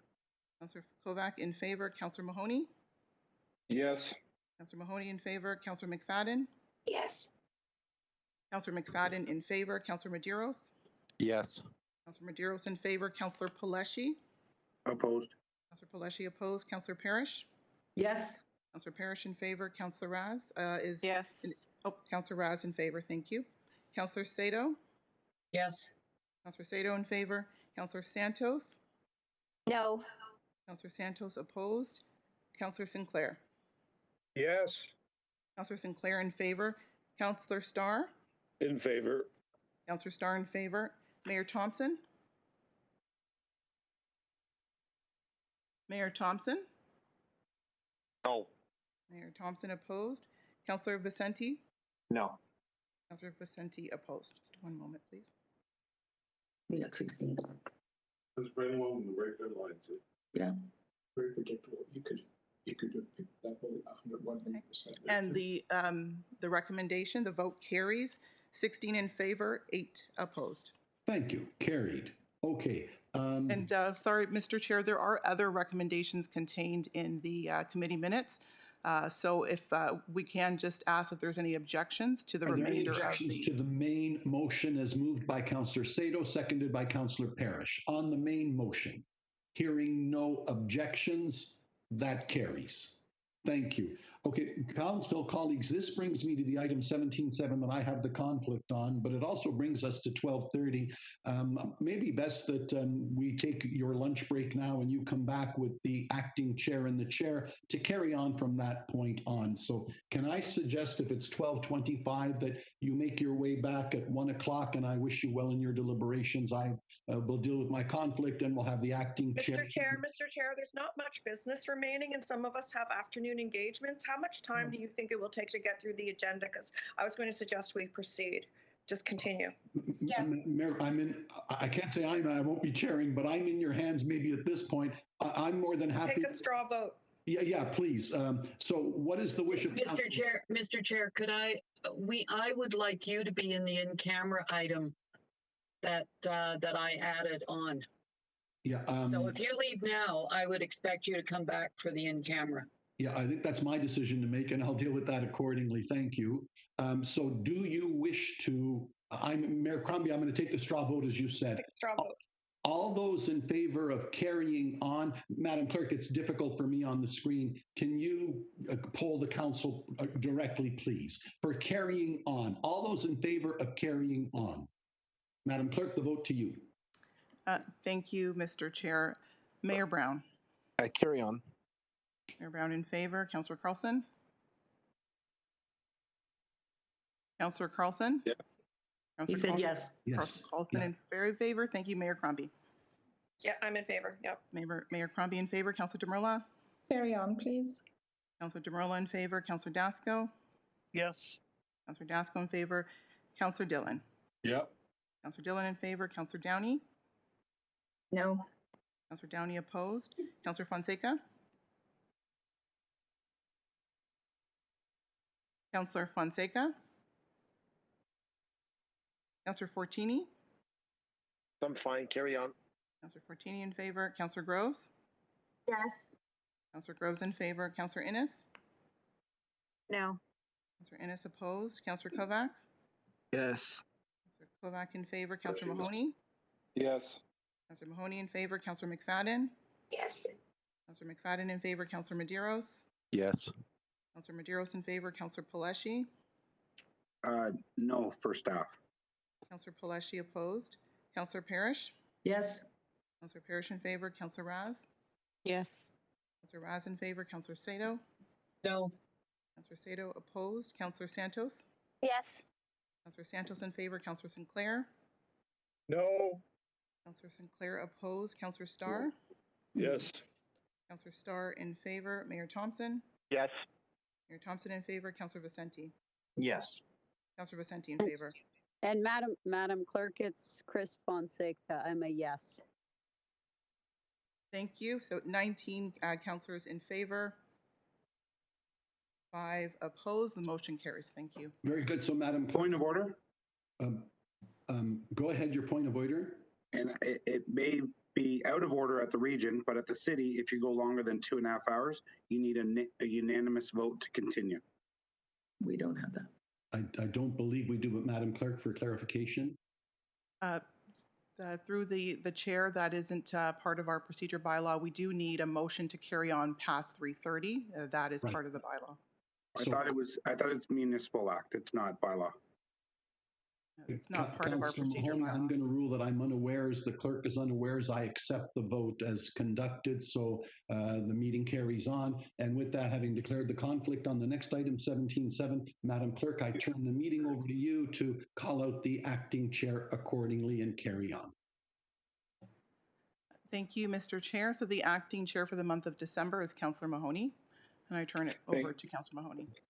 Thank you, Madam Clerk. We'll get right into 17.7, which is a report from the Deputy Clerk regarding the public meeting held on November 18th, 2021, regarding a proposed... Councillor Parrish, can you please mute? Regarding a proposed bylaw to change the composition of regional council as it relates to the appointment and term of office of the regional clerk. Madam Clerk, can I bring the bylaw 70/2021 forward at this time before we get into speakers? Yes, you can, Mr. Chair. Thank you. Okay, perfect. We brought that bylaw forward, and I will go to council for questions and comments. Any questions or comments?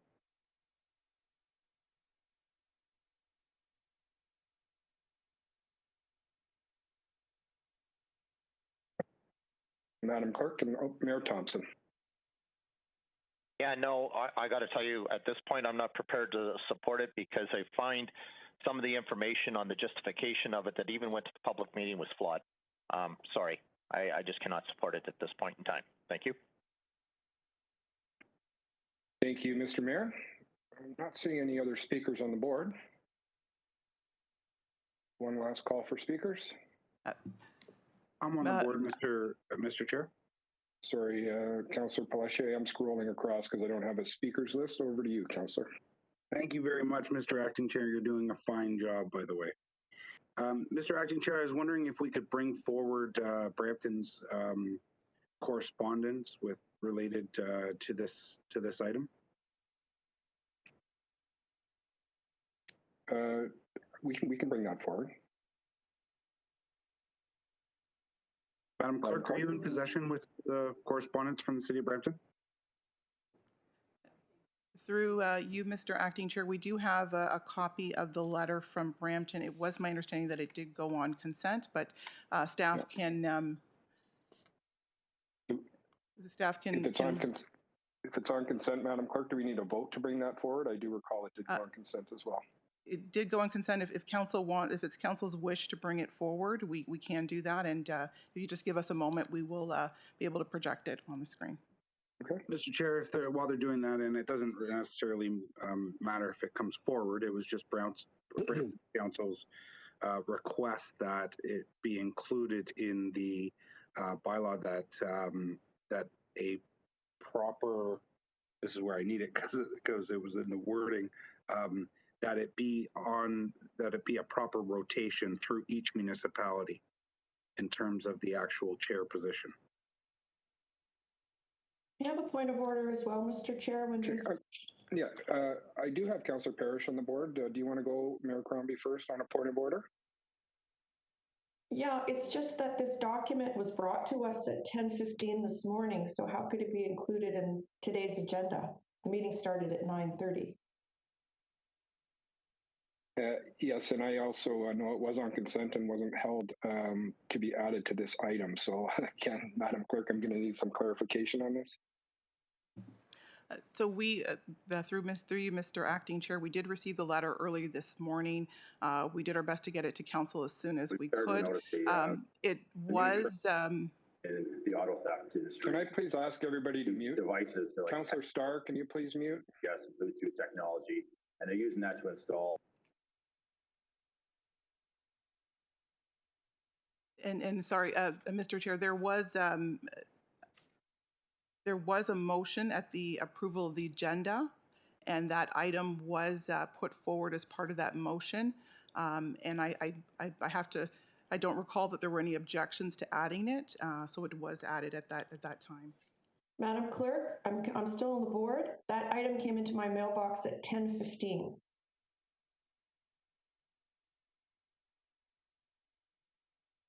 It could not have been part of the agenda at 9:30 a.m.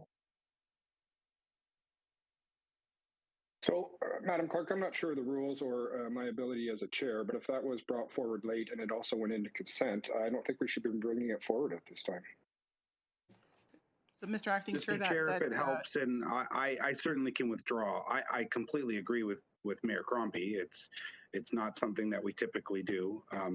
That being said, it was just voted on yesterday at the City of Brampton, with this being on our agenda today. But nonetheless, I can still request that without this being brought forward.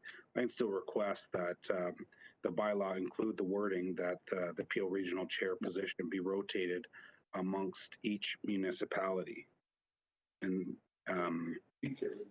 so respectfully, Councillor, again, because it came in late, I don't think everybody had a chance to review this. I'm not going to allow that to come forward. Oh, and that's fine. I said I would withdraw, but what I'm asking for is an amendment to the bylaw to say that the Peel Regional Chair position be rotated amongst each municipality. That's Councillor Palashi, maybe I could give a suggestion if you don't bring the letter forward, but you're more than welcome to add an amendment to the motion. Yep, I know that's what I'm trying to do, Mr. Chair. Okay, well, can we go through the speaker list? Yeah, okay. Councillor Parrish? Well, I don't think it's an appropriate amendment for a whole bunch of complex reasons. The original bylaw was drafted with the former regional solicitor and the current regional solicitor and the former clerk and the current clerk, and it's very complicated. So to throw an amendment on after the public meeting has been held, so the public has nothing to say about it, is entirely inappropriate, and it changes the intention of the motion, which was to set up 2 streams for selecting the chair. It wasn't to fairly distribute chairmanships. Chair Kolb had that position for 23 years, and nobody would have changed him. So I think it's a simplistic amendment that's complicated in its execution, and it should have been brought forward a month or 2 months ago in November when we passed this. It was never introduced then, and I think it's entirely inappropriate. And as the original mover of the original motion, I won't accept it as a friendly amendment. And I think the complexity is overwhelming. We do not have time to hold another public meeting, which has already taken place and is by law a necessity. So I will absolutely not accept that amendment. I think it changes the intent of the motion overly, and it's too complex a motion to be just throwing something on at the last minute. It's quite frightening, as a matter of fact. Thank you. My apologies. I do see Patricia's hand on the board. Over to you, Patricia, for some comments. Thank you. I would just like the opportunity, if there's going to be further discussion on this matter at the appropriate time, to advise council in camera.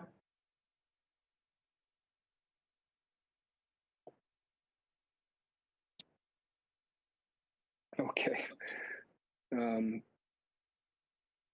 I mean, I'm at the hands of council, but I'd like to just move forward. I think the bylaw is pretty straightforward. Well, Mr. Chair, Councillor Raz, I just have a quick point of clarification. Do we vote on the actual bylaw itself or the report? We are voting on the bylaw, Madam Clerk. If you'd like to clarify for me, I brought the bylaw forward as part of 17.7, so it is on the floor. Through you, Mr. Acting Chair, the report is in front of council for receipt, and the bylaw you did bring forward, so council can vote on the bylaw, and they would just have to move receipt of the report if there's no additional questions. Is that clear, Councillor Ross?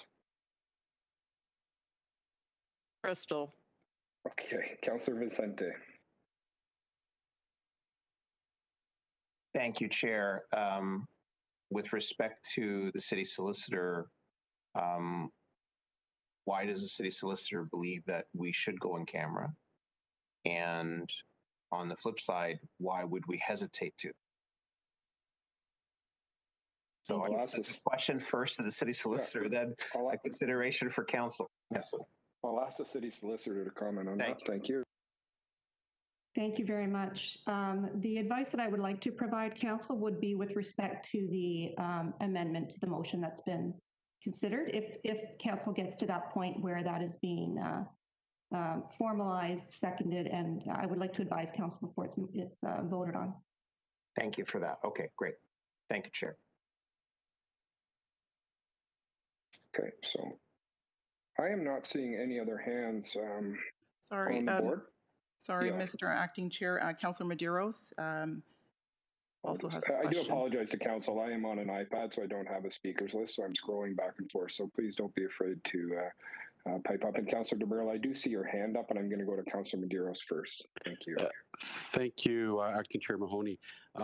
Yeah, just to echo, I guess, through you, Chair, my colleague, there was discussion around some form of rotation.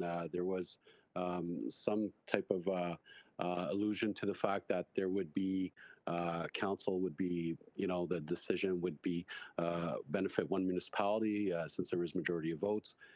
And from my clarification at the time, I did support the idea of some form of change or rotation. And my understanding, and if staff can confirm, that essentially the chair of the region, when they're, regardless if they're elected, are they going to have to go through the same process that we do at mid-year or after the 2-year midterm review of just the natural chairs? Be it that after the 2 years we do a vote again. So this in my mind would be sort of the rotation I was looking for. I just wanted to confirm that. If the questions are coming up regarding the amendment, I believe that the Patricia has informed us we should go in camera. Is Patricia, are you suggesting as this continues on that we do go in camera? The question, through the chair, the question may have been in regards to the actual bylaw itself, and perhaps. Okay. Yeah, it's regarding the bylaw. The bylaw itself. Somewhat, as the chairs are subject, as myself as Chair of Human Services, I'm subject to midterm review. All the chairs are. I'm just wondering if, in fact, we do go with, I guess, the Troika system, the councillor of the municipality, after 2 years, if we don't feel the chair for some reason, we have an opportunity to make that change at midterm. I just want that confirmation. I see Councillor Parrish's hand up, who was there. Do you want to provide clarification, or should I go through to the clerk? I'm happy to provide it. If you read the bylaw carefully, the chair and the 2 vice chairs will be reviewed at the midterm as we do all the other sectional chairs. So it's right in the bylaw. Great. I just wanted to confirm that, get that on the public record. Thank you very much. It says 1A, be required to continue to sit and to fulfill the office as a member, be appointed to serve a 2-year term until his or her successor is appointed, provided the regional council may reappoint as chair the same member or appoint a different member or appoint a chair who is not an elected member. So at the 2-year point, it's a whole new slate. Great. Thank you very much. Thank you. And my apologies, Councillor Medeiros. I didn't pick up on that. Councillor Demurla, and then to Councillor Down. Thank you, Chair. All I'm going to say, and I don't think we need to go into closed session for this, is the amendment that's being proposed, which is to have a rotation by municipality of the chair, is actually at the heart of what is the problem with the motion that's in front of us, which is that a chair will wear 2 hats, because the chair gets to vote in this model, and the chair, you know, is a sitting city councillor somewhere, and then is going to vote as the chair. And therein lies, you know, and so what the Brampton motion is trying to do is hedge against that. But what I would submit is that's why I'm not going to vote for the original change that is being proposed, because I still fail to understand what is the problem that it's trying to solve. Because if it's a budget problem, you don't need to change how we elect the chair. And if it is some other problem, it's not clear to me what that problem is. But by changing it, we are creating an inherent conflict here where you have a chair representing a city and wearing both hats and voting. And there is definitely going to be situations where the interest of the region and the interest of an individual municipality will be in conflict, and we will have a chair who then has to, you know, vote both as the regional chair and as a sitting member of that city. And so it's an inherently problematic model that we are trying to bring forward. I will not go into too much. I mean, I've already spoken as to why I'm uncomfortable with it. It's poor governance. Trying to have now 3 people do the job of 1 person makes me ask, well, why not let 1 person do it? Like, why downgrade it to part-time and then have 3 people do it to try and make it full-time again? Very inelegant, creating all these problems. And this amendment really is just trying to address the problem that this change is creating. So I will not be supporting and then the amendment is of course problematic, because then it sort of removes the ability of a non-sitting member to become the chair, because as soon as we say it has to rotate between the 3 cities, then the idea that a third person, a different kind of contestant who is not a sitting councillor gets removed. So you can't really make that amendment either. So I think it might be best to have sober reconsideration, because I don't know what problem it's trying to solve, but the solution is creating a whole set of new problems, really weakening governance. And have to ask the question, how a $3 billion enterprise, how can we just change the governance model with such little public consultation? And I think there's letters from a few ratepayers associations who have pointed that out as well. But I'll leave that to the relevant ward councillors if they want to speak to that. But anyway, thank you. Councillor, I have Councillor Downey, then Mayor Brown. Councillor Downey, over to you. Thank you, Chair Mahoney. I was just actually going to move that we go into camera. I would like to hear what the solicitor has to say on the matter. Do we have any objections to that? I think it's probably a good idea. Seeing no objections, Madam Clerk, can you move us in camera? Thank you, Mr. Acting Chair. I have a motion from Councillor Downey, seconded by Councillor Demurla, that council move in camera to receive advice subject to solicitor-client privilege. Are there any objections? Sorry, Hearing- sorry, Mr. Acting Chair.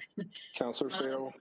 Could I ask that as we're going to move in camera, that we also deal with the other in camera item as it does relate to this issue as well?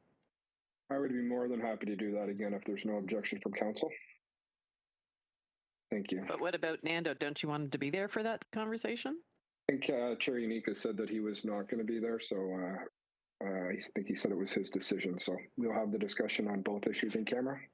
Thanks. Thank you. You can just give us a moment just to confirm that we're properly in camera. Thank you.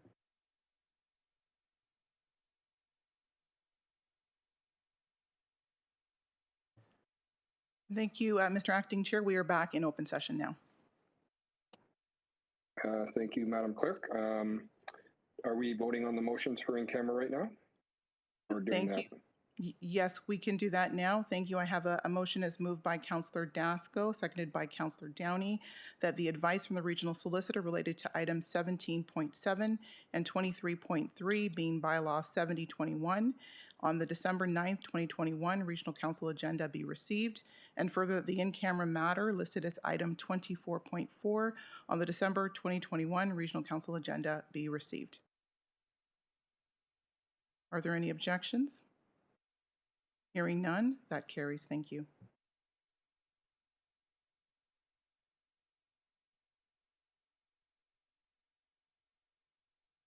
Sorry, Mr. Acting Chair, I believe you're on mute. Sorry, my apologies. Are we going back to 17.7 now? My apologies on the procedure. To vote on the bylaw?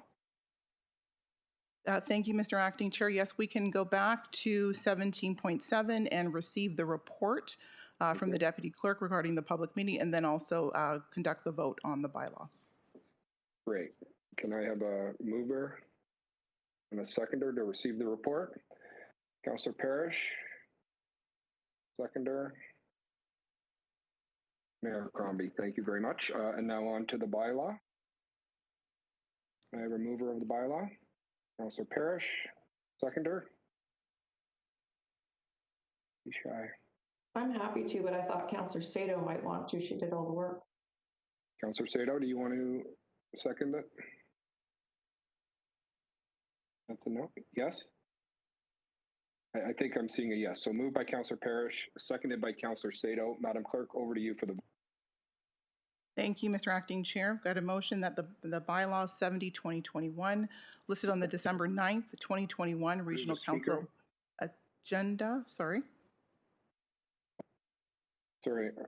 I think Mayor Brown is on the board. Apologies, Mayor Brown, over to you. Thank you. So what are we allowed to share from the in camera in terms of the briefing that we got that, you know, can explain concerns we may have? Like I worry that when there is information in camera that is relevant to understand why there may be concerns of what's not achievable, that we can't share that with the public. And so, you know, are we able to speak publicly about what we spoke about in camera in terms of what's not achievable? Oh, Mr. Mayor, I'm going to ask the clerk and or Patricia to comment on that. Over to one of the two of you.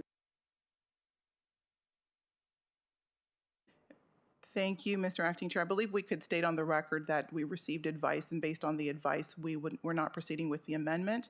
But I would defer to Patricia Kaza in terms of any other comments that she has. I would Patricia, be, yeah. yes, thank you. I would be satisfied with that approach. Mayor Brown, are you satisfied with that?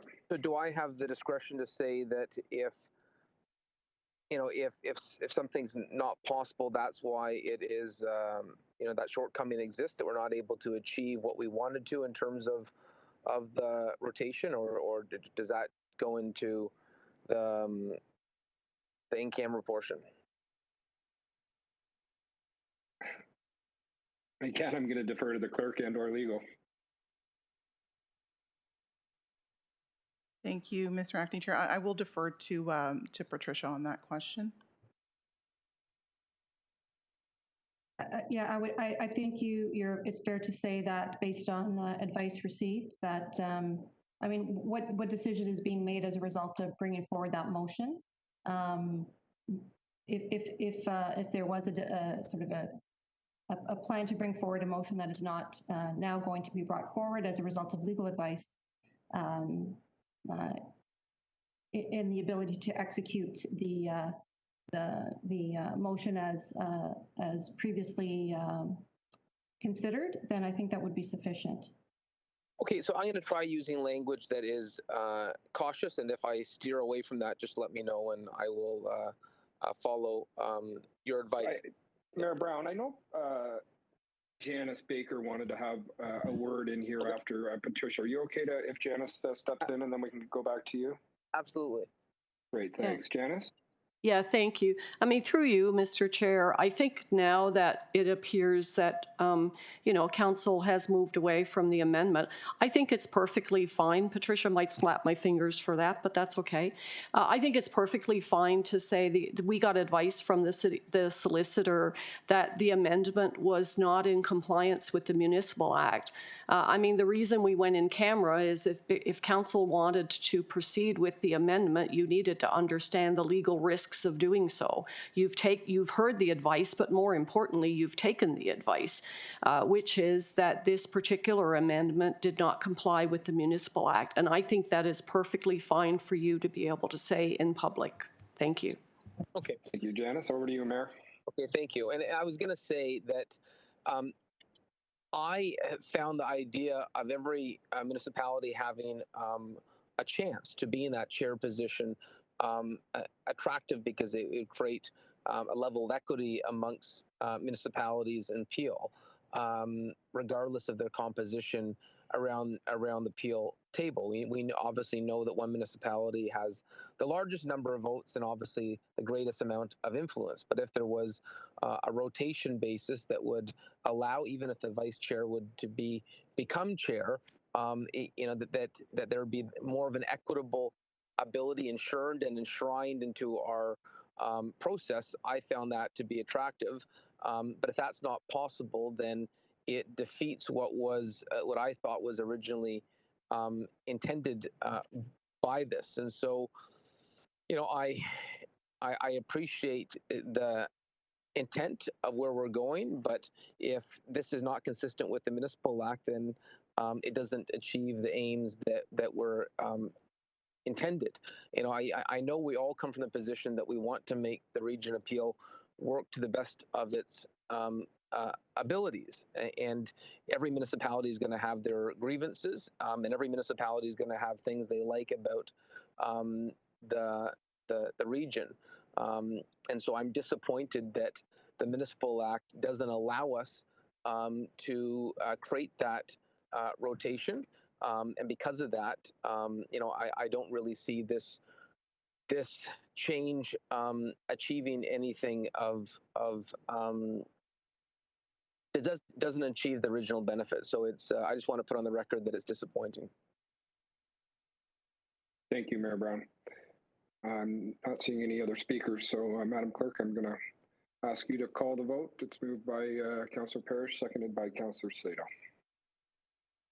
Thank you, Mr. Acting Chair. I've got the motion before me that Bylaw 70/2021, listed on the December 9th, 2021 Regional Council agenda, being a bylaw to change the composition of Regional Council as it relates to the appointment and term of office of the Regional Chair, be given the required number of readings, taken as read, signed by the Acting Regional Chair and the Deputy Clerk, and the corporate seal be affixed thereto. Mayor Brown? No. Mayor Brown opposed. Councillor Carlson? Yes. Councillor Carlson in favor. Mayor Crombie? Yes. Mayor Crombie in favor. Councillor Demerla? No. Councillor Demerla opposed. Councillor Dasco? No. Councillor Dasco opposed. Councillor Dillon? Councillor Dillon, I'm sorry, your vote?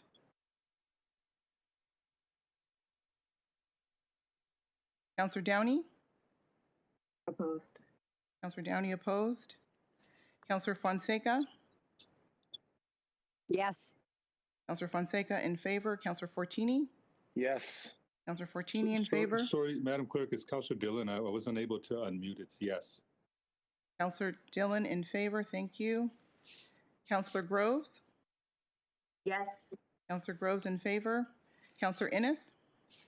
Opposed. Councillor Innes opposed. Councillor Kovac? In favor. Councillor Kovac in favor. Councillor Mahoney? Yes. Councillor Mahoney in favor. Councillor McFadden? Yes. Councillor McFadden in favor. Councillor Medeiros? Yes. Councillor Medeiros in favor. Councillor Paleshi? Opposed. Councillor Paleshi opposed. Councillor Parrish? Yes. Councillor Parrish in favor. Councillor Raz? Opposed. Councillor Raz opposed. Councillor Sado? Yes. Councillor Sado in favor. Councillor Santos? Opposed. Councillor Santos opposed. Councillor Sinclair? No. Councillor Sinclair opposed. Councillor Starr? In favor. Councillor Starr in favor. Mayor Thompson? Opposed. Mayor Thompson opposed. Councillor Vicente? Also opposed. Councillor Vicente opposed. If I could just have one moment to calculate the votes. Thank you.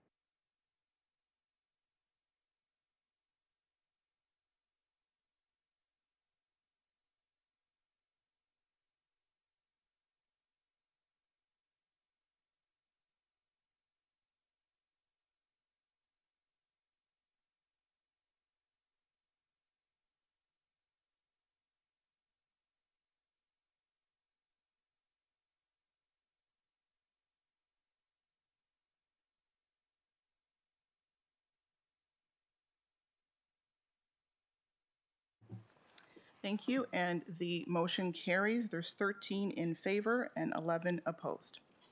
Thank you.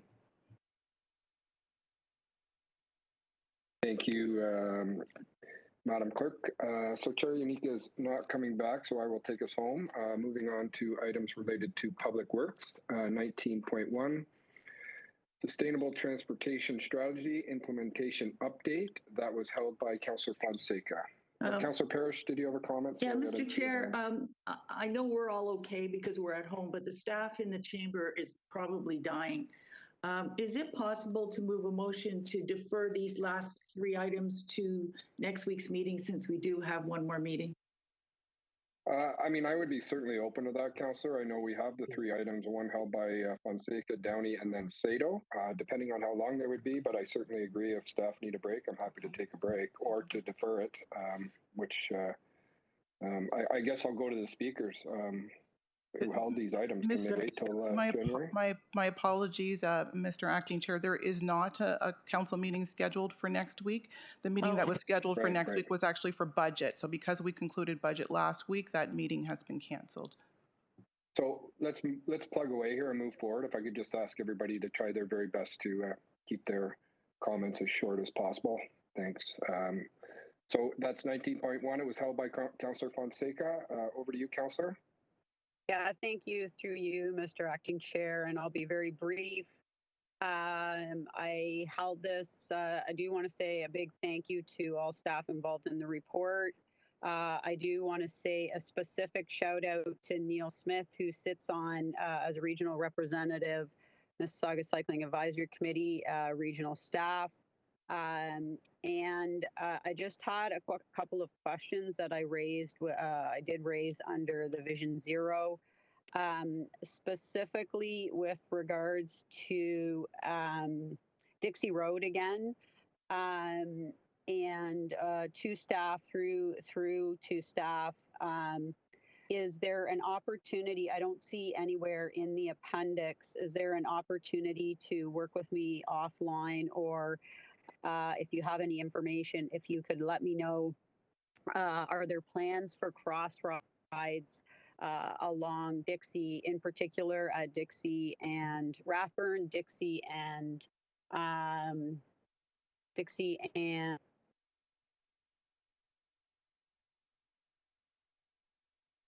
Councillor Fonseca, you are cutting in and out. I know that you've asked. I don't think we can hear you. If you can meet offline with staff. Are you there, Councillor?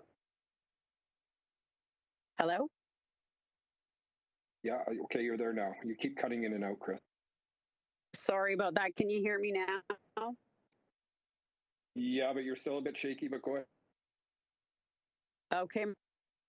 My questions were about cross rides and plans for cross rides on Dixie.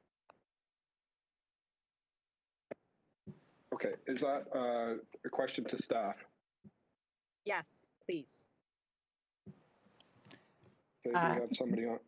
Mr. Acting Chair, yes, I can take that one. At this point in time, we don't have any active transportation works planned on Dixie. However, as part of the Dixie Dundas flood mitigation project, we are exploring options to implement some type of active transportation, but there's none currently planned.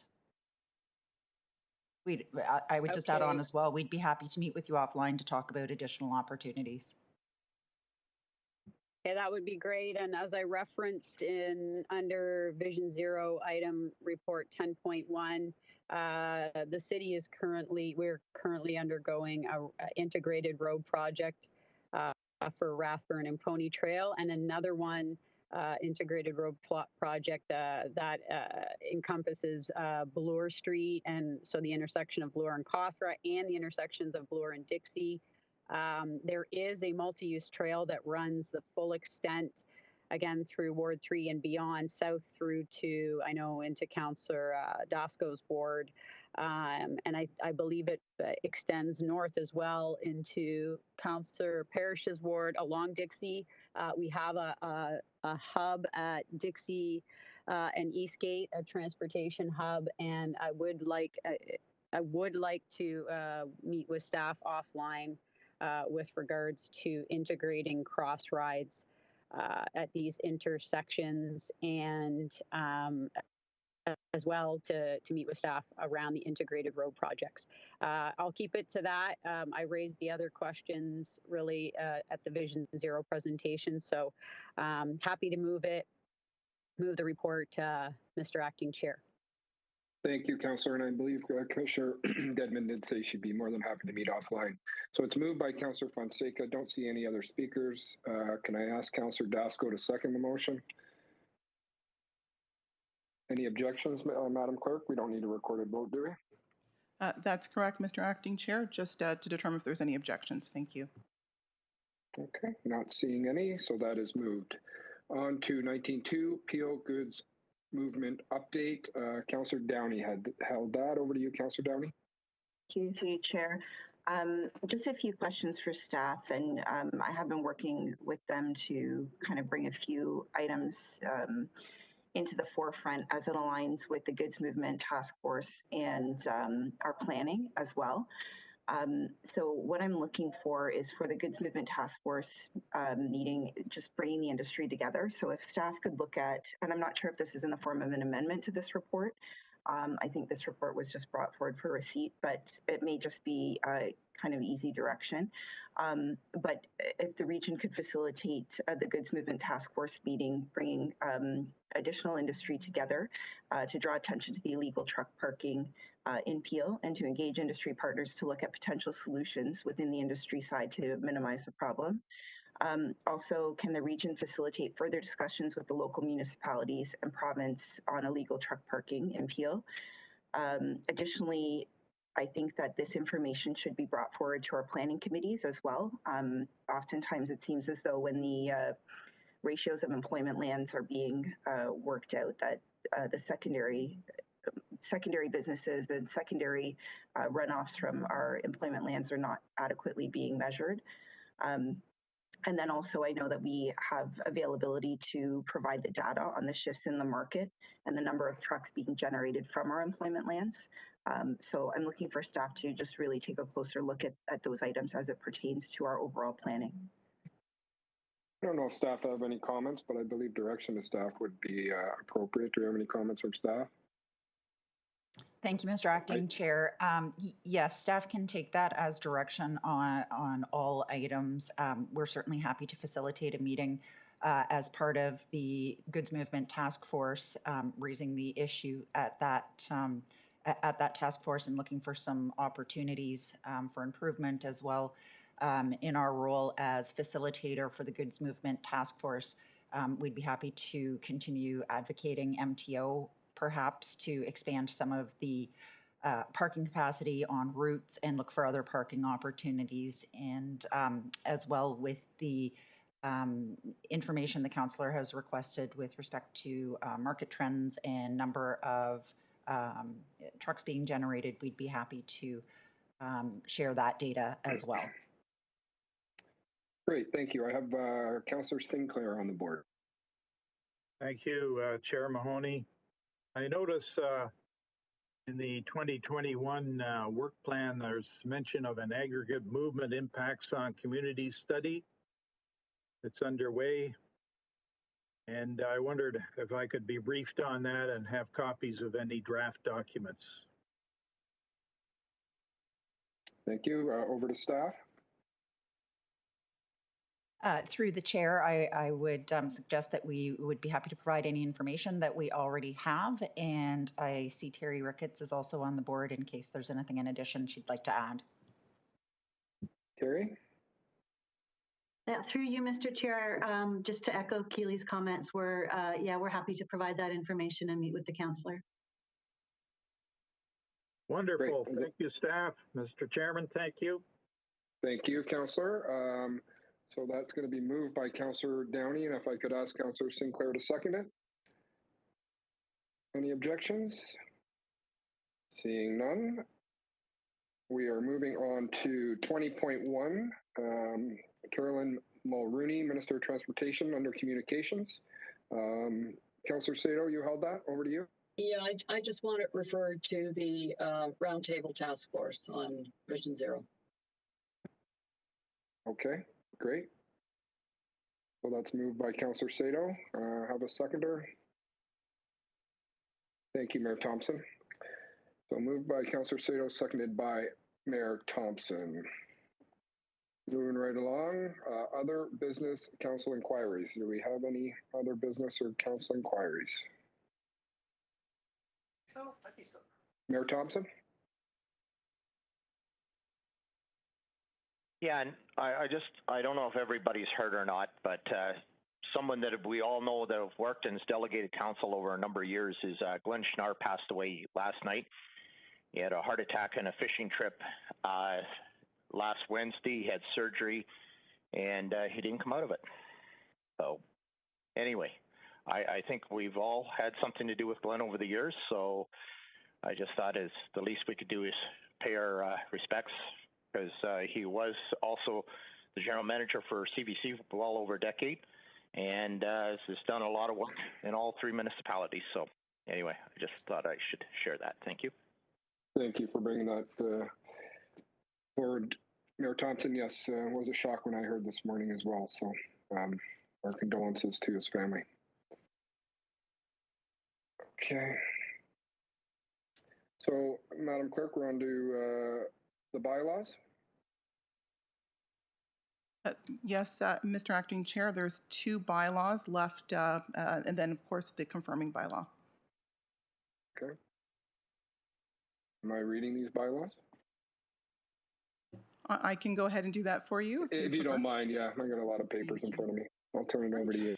We're going to have a motion. I just need a mover and a seconder for the requisition bylaw. So Mayor Thompson, Councillor Dasco, that the bylaw 68-2021 listed on the December 9th, 2021 Regional Council agenda, being the Region of Peel requisition bylaw, be given the required number of readings, taken as read, signed by the regional chair and deputy clerk, and the corporate seal be affixed thereto.